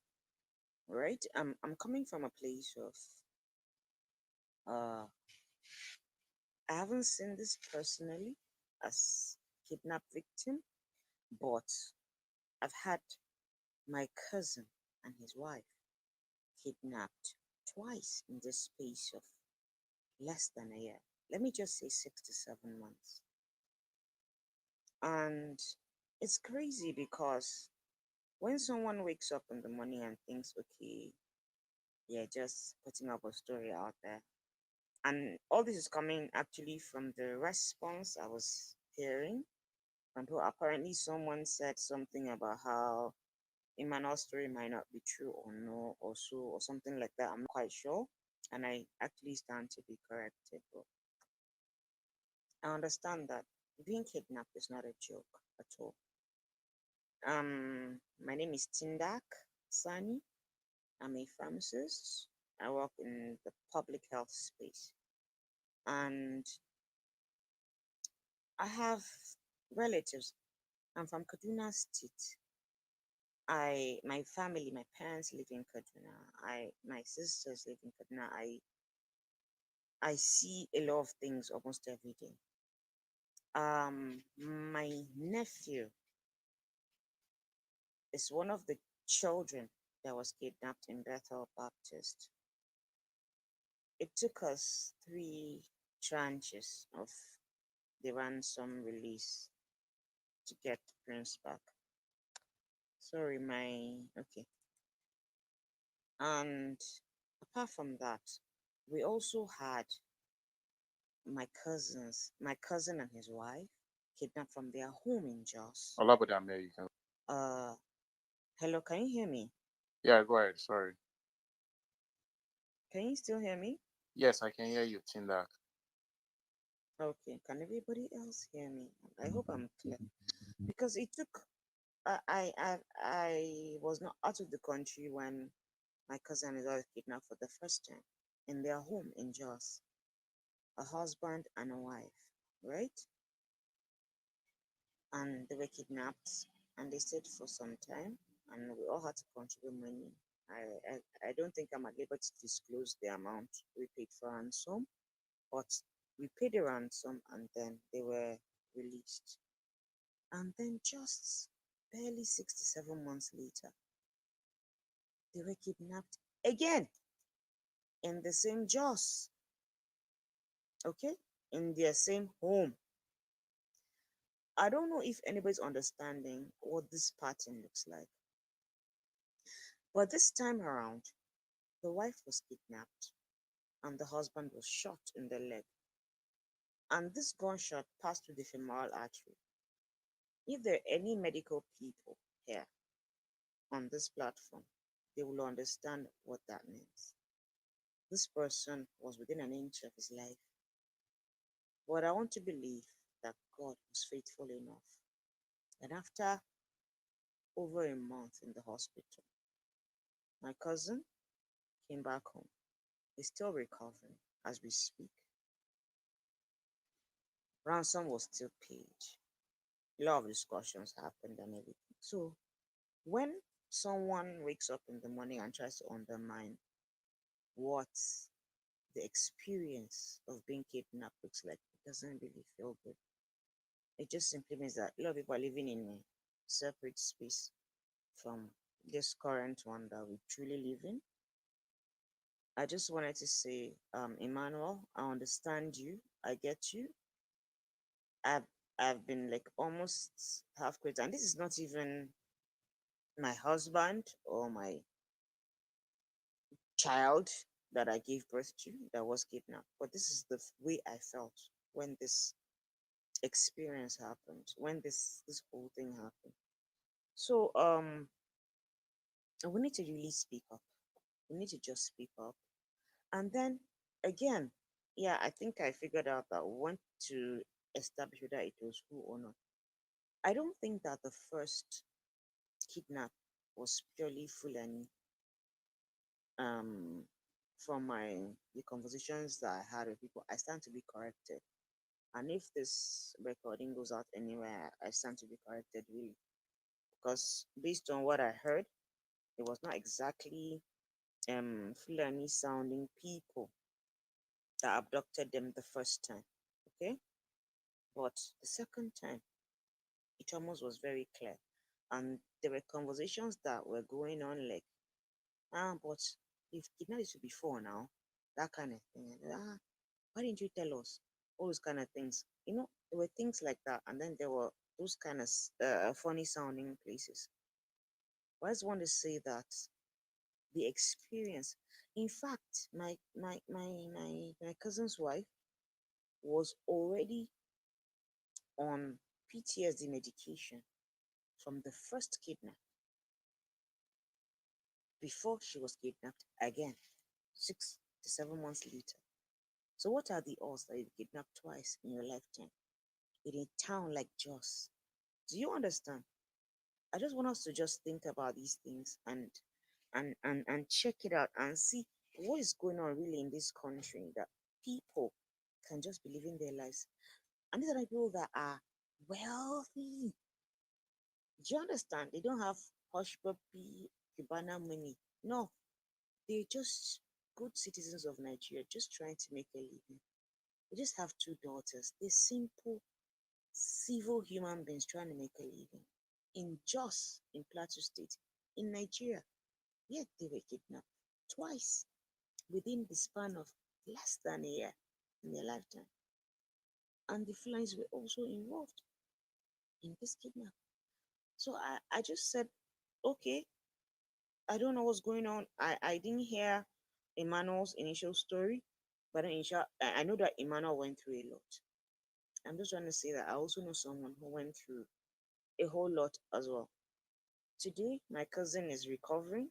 His thigh, through which the bullet went through, and he had transfusions and all of that, and had blood clots and almost died several times.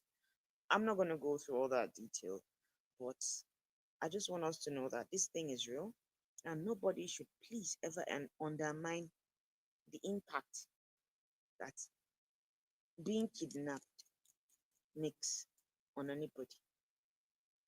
Thank you. I think I'm done. I don't want to talk so much. Thank you very much. And over. Thank you very much, Tindak, for that. Uh, let me just say, I think Emmanuel shared his story, and I'll just read what someone sent to me. Emmanuel shared his story, and we should not, let his his cry for help directly or indirectly invalidate his experience and the importance of people hearing firsthand how evil these people have. Uh, yeah, I think this just speaks to it in general. But Olabody's not yet. I'm sure there was somebody else supposed. Can I get somebody else supposed to go? Can you confirm?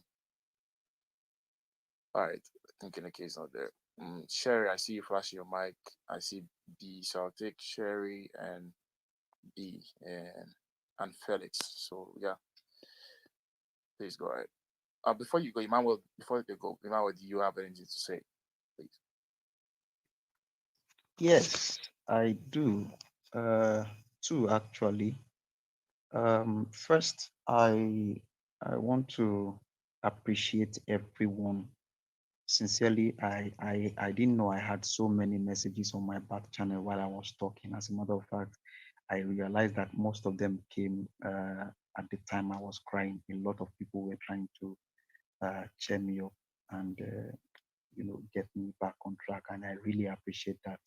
I've been able to respond to a few, and I'm going to respond much later, probably when we round off, so that I don't get distracted. But I want to appreciate everyone and let them know I saw their messages on the back channel, and to appreciate everyone that has been here.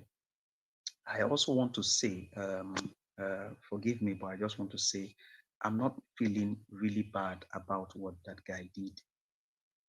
If we were in a country where a larger populace are truthful, and then something like this is happening, then we might find it as a problem. But the situation we have on hand, anyone can actually doubt anything. That's the truth. So coming from that point of view, I think it's okay. And I did well. Like he said, he complained that he couldn't click the YouTube link that I gave. And I have sent the actual link to one of the moderators, and I'm sure he has shared it. And I also stated that he should, also send it to him if he can, to go through it. All I'm just here for is to clear um, your doubt as much as I can. That was why I did that link. But the actual reason why I came was just to share my story to let people know that these things do happen. Because I, for one, I really didn't think they happened until it happened to me. I took it very slightly when I hear those stories before. I just felt, oh, this, oh, that. But I have never thought in the fullest life that I will go through it. How much more come out alive. I am happy to be alive. I am happy to be sharing my story, and I know truly well that not so many persons will believe me. I think it's okay. I have accommodated that before now. And let me also state clearly here, in spite of what has happened, I still have great interest for Nigeria, and I can tell you clearly that the Fulani tribe is not a bad tribe. The Isoko tribe is not a bad tribe. The Yoruba tribe is not a bad tribe. The Hausa tribe is not a bad tribe, but we have bad people amongst us from different tribes teaming up to carry out evil. And that's what we must eradicate. I must tell you the truth. I still have great trust. I still have great love. And I still have great patriotism for my country, Nigeria. And I'm not sure anyone can take that away from me, not even my challenge. And then secondly, I want to respond to the book.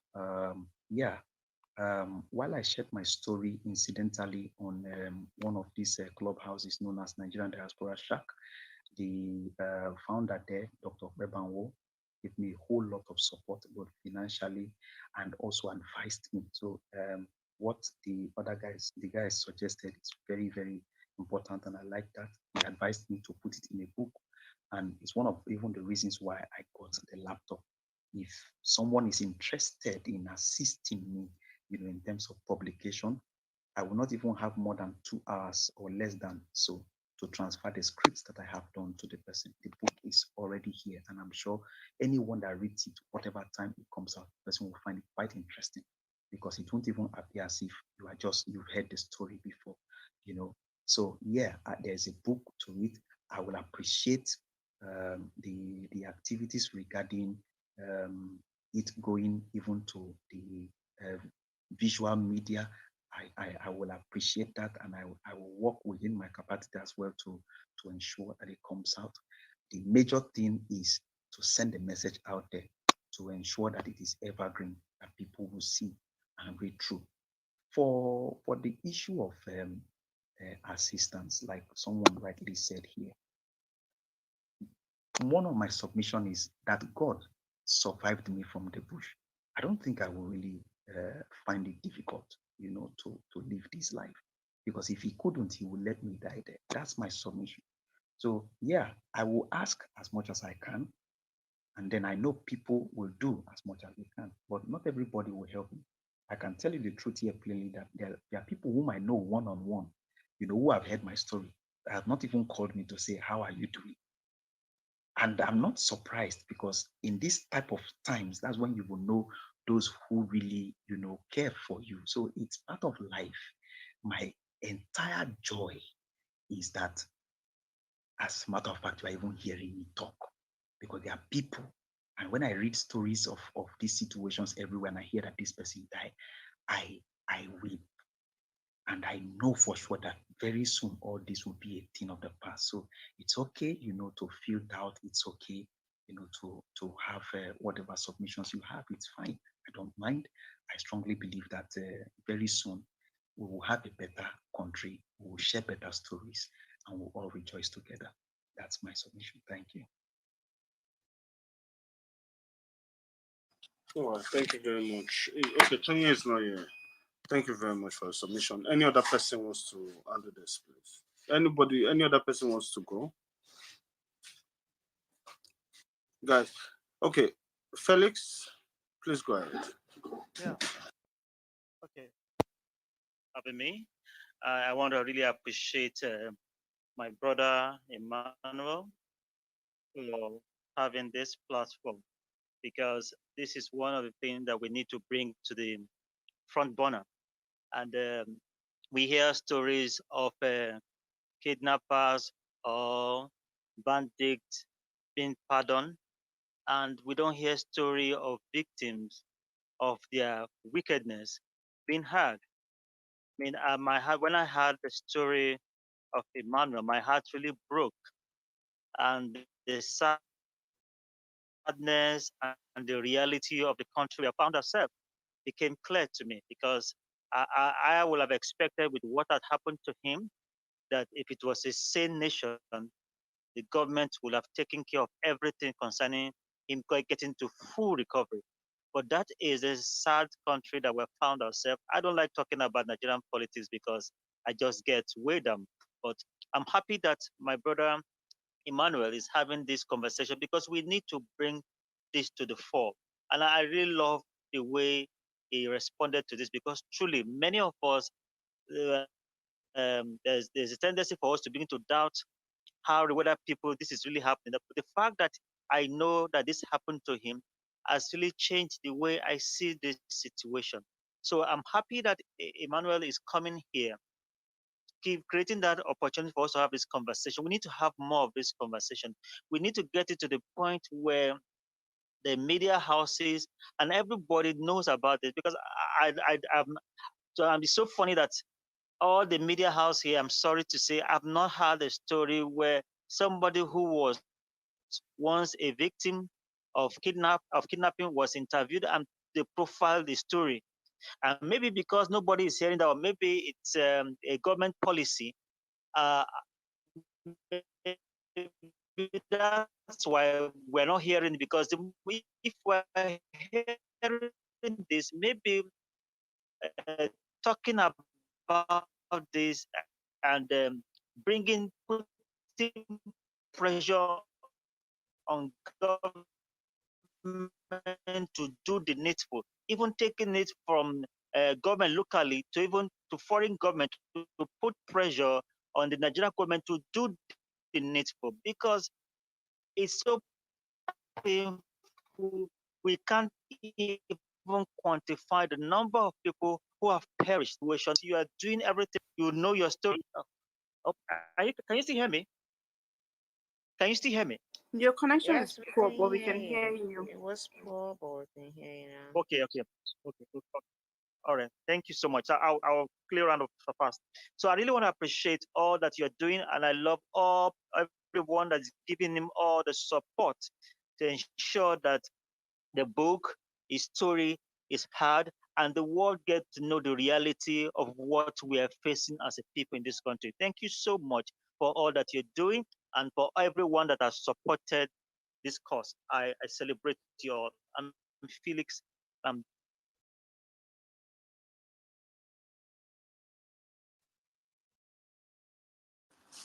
Thank you very much. Solani, yeah. Is there any other person that wants to contribute? Well, Beta and Beta, and sorry if I didn't pronounce your name well, and Shere in that order. Beta, Ode, and Shere in that order. Thank you. Hello. Good evening, everyone. Beta, can you increase your audibility, please? Am I audible now? Can you hear me? Yes, better now. Yeah, we can hear. Okay. All right. Good evening, and thank you to the moderators and everyone who organized this enlightening Cardinals, and thank you to Emmanuel. Thank you very much for sharing your story. It's very hearing you narrate it is different from reading it on Twitter, and the experience is it's harrowing, right, to put it lightly. It's is something else to be going about your day normally as you would, and then just in a moment everything has changed and you've been taken out of civilization from the normal places you know, and you're among strange people that can harm you, and they are telling you that they are willing to harm you. It's it's um it's traumatic. It's terrible. It's not something that should happen to anyone. And worse is the sheer display of evil that I got when you narrated. That even at the point of your escape, when you crawled, approaching the last familiar place you know, the electric pole and all that, someone was still there waiting to finish you off. It's that there's nothing that says evil more than someone wanting to commit such. I wanted to inflict such suffering just because of it, just to create suffering. It's hearing all of it is painful, and um, I'm surprised. I'm also happy. You are quite a good person. You are still very positive about Nigeria. I wake up every day, and it's hard to not feel fear, frustration, and a sense of looming danger that we are about to plunge straight into chaos in Nigeria. But things that even as you shared your experience, you still found a way to encourage all of us to be positive about Nigeria. I the stories we hear, it's it's terrible. Than hearing someone narrate it personally. I remember when I went for this NSAS protest. While everyone was protesting, I went around to listen to some of the persons that were narrating their experiences to media personnel interviewing them, and I heard a woman narrate her experience and of how she lost her brother, and she she can never get over that pain. I saw a man that lost his twin to the same. That's another issue, and you can see that he's trapped in that trauma forever. He even tattooed his twin's name on his body, and he can't get over it. So I'm happy that you came out of this. You're not broken, right? And you're still you still find a way to be positive.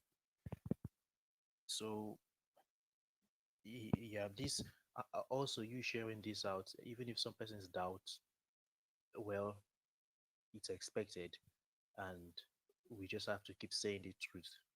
And thank you for saying this truth, because Nigeria as a country has been built on lies from the beginning, and a country for something whose foundation is built on lies is no surprise that it's as shaky as it is. So one of the works that contributed to the fall of the Soviet Union was the publication of the Gulag Archipelago. Someone uh, who had been through it and has seen all the lies told to sell that ideology finally came out and spoke the truth about it, and how every one of them, by their actions and inactions, contributed to the situation that led to that. It's a fascinating book to read. And I've been thinking that the only thing, or one of the things that can save Nigeria from not plunging totally, is that we speak the truth, right? It's no surprise that the government is trying to muzzle the press, um, take down any form of social discourse that highlights the problem the way it is. Um, Commodore Kunle Olawumi, he came out and spoke on Channel TV about the situation of the country, and yes, Defense Intelligence headquarters called him in immediately. Yeah, the it's lies all the way down, and it's people that like you that speak the truth about what's happening that can save this country. So, thank you very much for sharing this. I really hope you have better days coming. So it's if there's any way I can help to, yeah, I will. And I think about the publication of your book, yes, it is a great thing. A narration of the book also. If you can get someone who is good at narrating a book, and narrating the book will be it's one of the most effective means I've seen of sending out these kinds of messages for someone to read it solemnly as as it should be read. Right? It's one of the best ways I've seen the Gulag Archipelago published was a narration. There's about 7 parts narration on YouTube of the entire book, the 3 volume set. So again, I just want to thank you. There's sorry for all you went through. It's sad that this is what Nigeria has become, but uh, may God see you through. May God see all of us through. Thank you. Oh, thank you very much. Ode, please go ahead.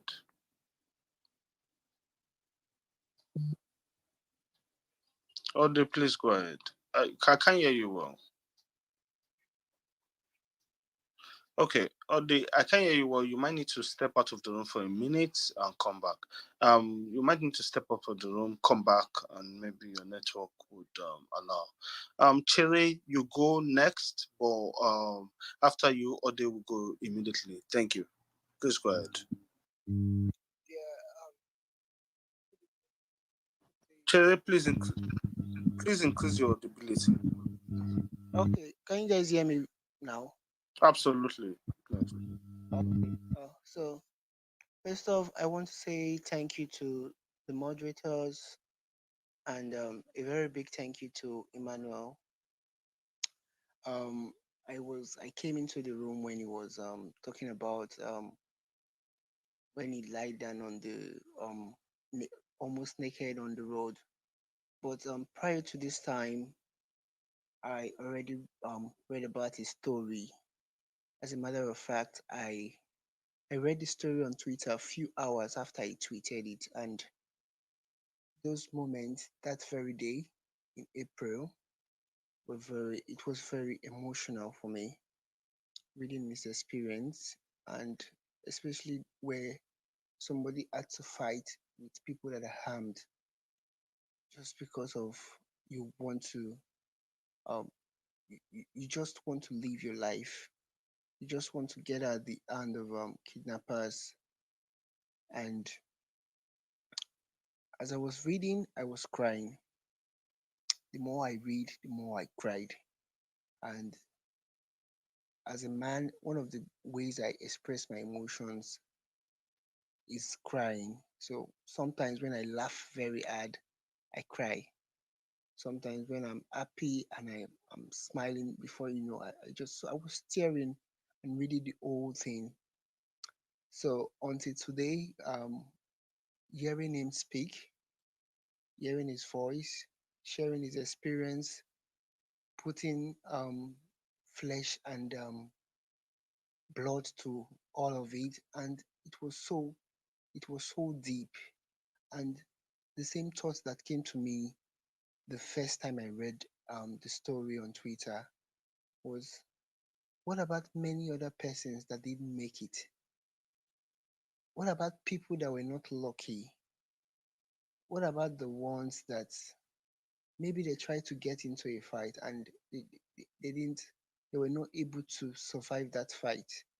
Those were my thoughts, and it's just so disheartening that somebody will come on stage to come and discredit these stories, to come and question the authenticity of the story, not even doing due diligence. It's so painful.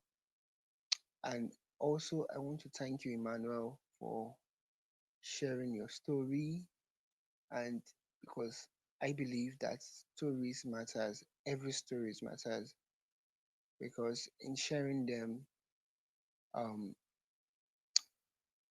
especially lived experiences, because imagine I can't imagine myself in that situation. I wouldn't even want to imagine myself in that situation. All of you are scammers. Go to hell. All of you are scammers. Austin, can somebody move that Austin down? Thank you. Um, the experience, it's so I'm nice. sorry, excuse me. Who said that, please? If you don't know, mind. I think it was Austin, one Austin. He just came up, said the thing, and went out of the room. Okay, that's fine. That's Yeah. keep on So, talking. Thank you. so thank you for sharing. And also, I think and I believe that you are an excellent writer, because I remember when I was reading the tweet. So at some point I was crying, but towards the end, you made this. There was this comic relief when you said something about, I can't remember because it's been a while. and you said something about I'm still recovering with one part of my hands.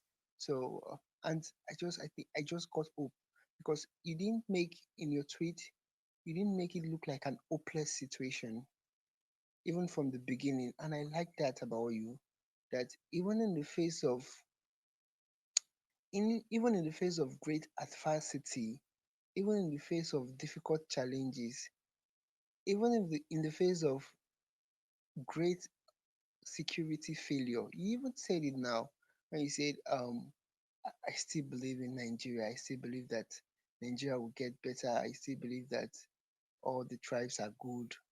I like that about you. That strength, that faith you have for your country. Thank you for sharing. And I pray that you will find better places, better opportunities, and better things will just come to you, your 4 children, and your wife. Thank you.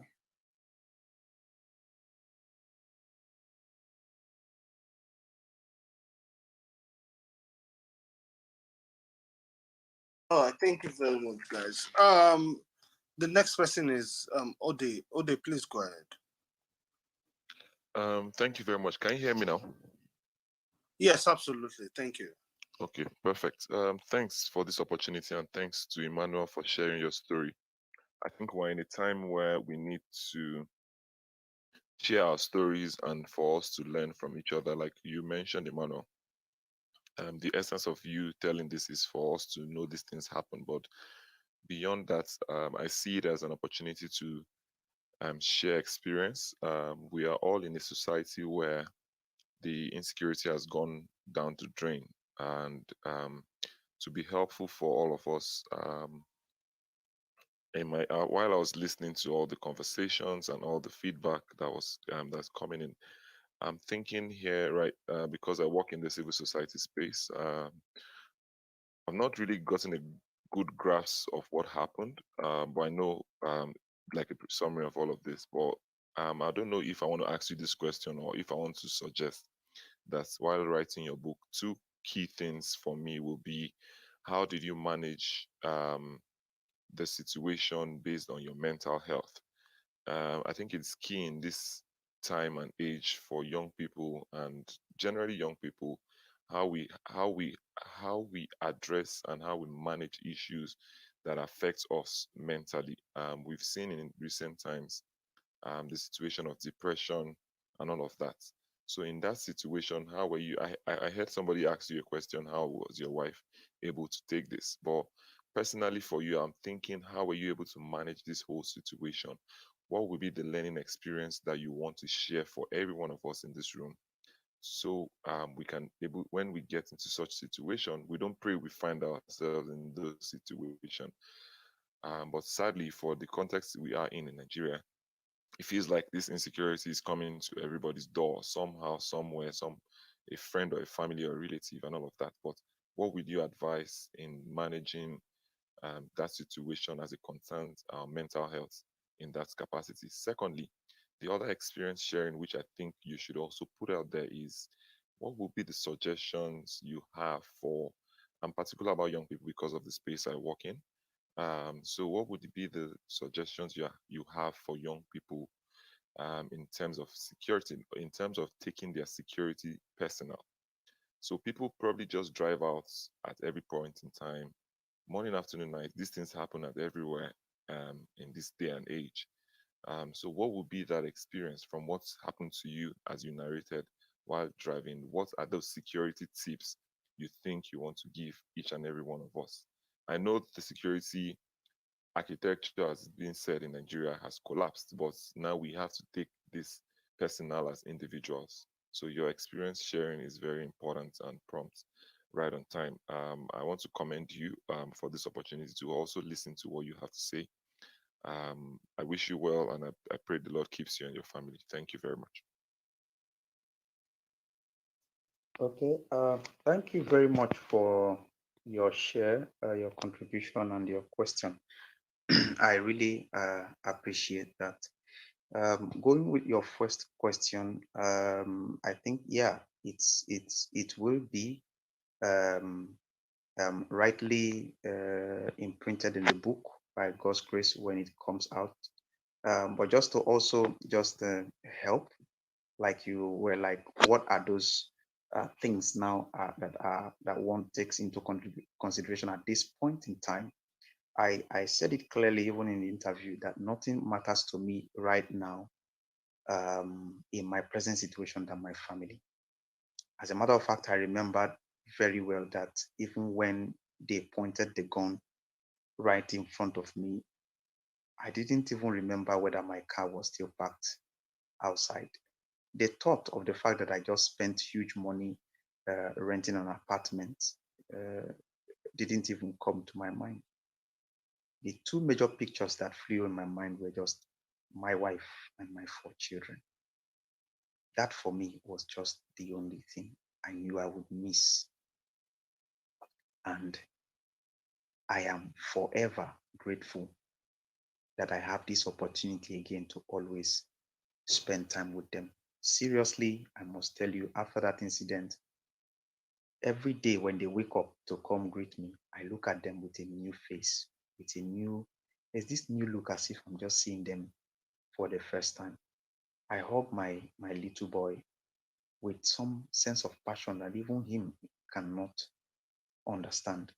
Sometimes, even without knowing, I whisper the word thank you, probably to God, to let him know that I really appreciate what he did, for me. Family for me presently is so key.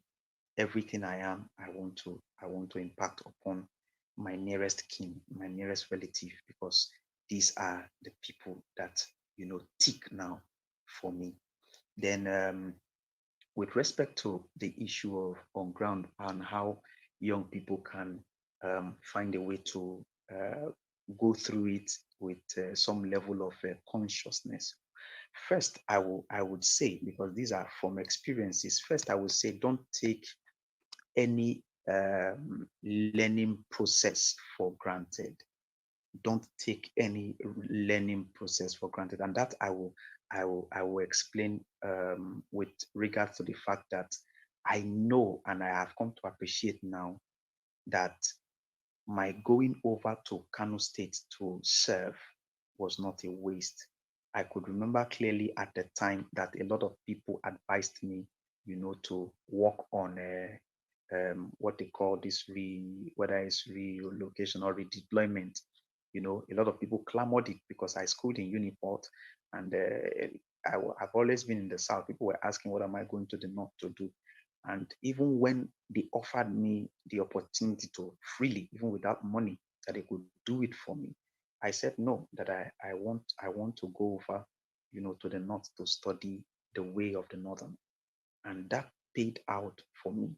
Someone took time to even send me a message when this whole thing came up and that, and said, I don't think you even came here to serve. I think all you came here to do was to prepare yourself against what is to take place. And to an extent, I do believe it. So one, for me, don't take any opportunity to learn something, for granted. God may just be preparing you for something that you may encounter, whether good or bad, in the future. Number two, I think presently the situation of showmanship is no longer necessary in Nigeria, at least until further notice. Postpone whatever flamboyant life, because obviously our phone these days give us away. Is one of the quickest thing. Even aside the issue of what is it called, kidnapping and all that. The moment this DSS or policemen and all that gets a hold of you on the road, the first thing they want to do is get your phone and check through, certain things. And oftentimes I remember too that even before this incident, they stopped me even in some Mara back then in Delta State. And the moment they collect my phone from me and just press the button, to see the page, what they just see there is myself and my wife. So they first of all ask me, are you married? I'll say yes. They don't even check my phone anymore. because they just feel, oh, this guy maybe to an extent is a responsible person, is not a Yahoo person, is not a this, So there's a picture we should give away, maybe to douse certain kind of tension, certain kind of suspicions, and all that. If you have maybe certain kind of account and amount of money, do well to remove some of these accounts or account balances. It's not really for anything, but just for some level of safety precautions. And then lastly, I will tell us the truth, please. In this present time, if you have any reason to travel, do well to share your Google Map with someone. It's not a childish thing. It's not a waste of time. Funny enough, you don't even need to download Google Map anymore. It comes with your phone. So there's no problem about you just clicking. You are going from point A to point B, program it and share it with one person. This is not the time where you are saying, I just want to take you by surprise. I don't want to let you know. No. You may be surprised even too much that you can't even manage the surprise, God forbid. So for me, do well to share your Google Map, particularly when we are traveling with someone. It helped me a lot. They were able to at least trace the position where the incident happened. And I am sure somebody may not have need for it, but just in case it ever happens, they can be able to make one or two traces. I think that's just my response for you. Thank you so much. All right, thank you very much. Okay, guys, I will do a brief run through of how this room came to be. And I do thank Emmanuel, Tommy. Thank you very much. Finish, I beg. Let Tolani finish. Let her finish. Tolani, go ahead. Let her finish. What arrogance? Let's not allow nonsense. Let her finish. Arrogance. Everywhere you are, you think that you must be the. Who appointed you as the leader?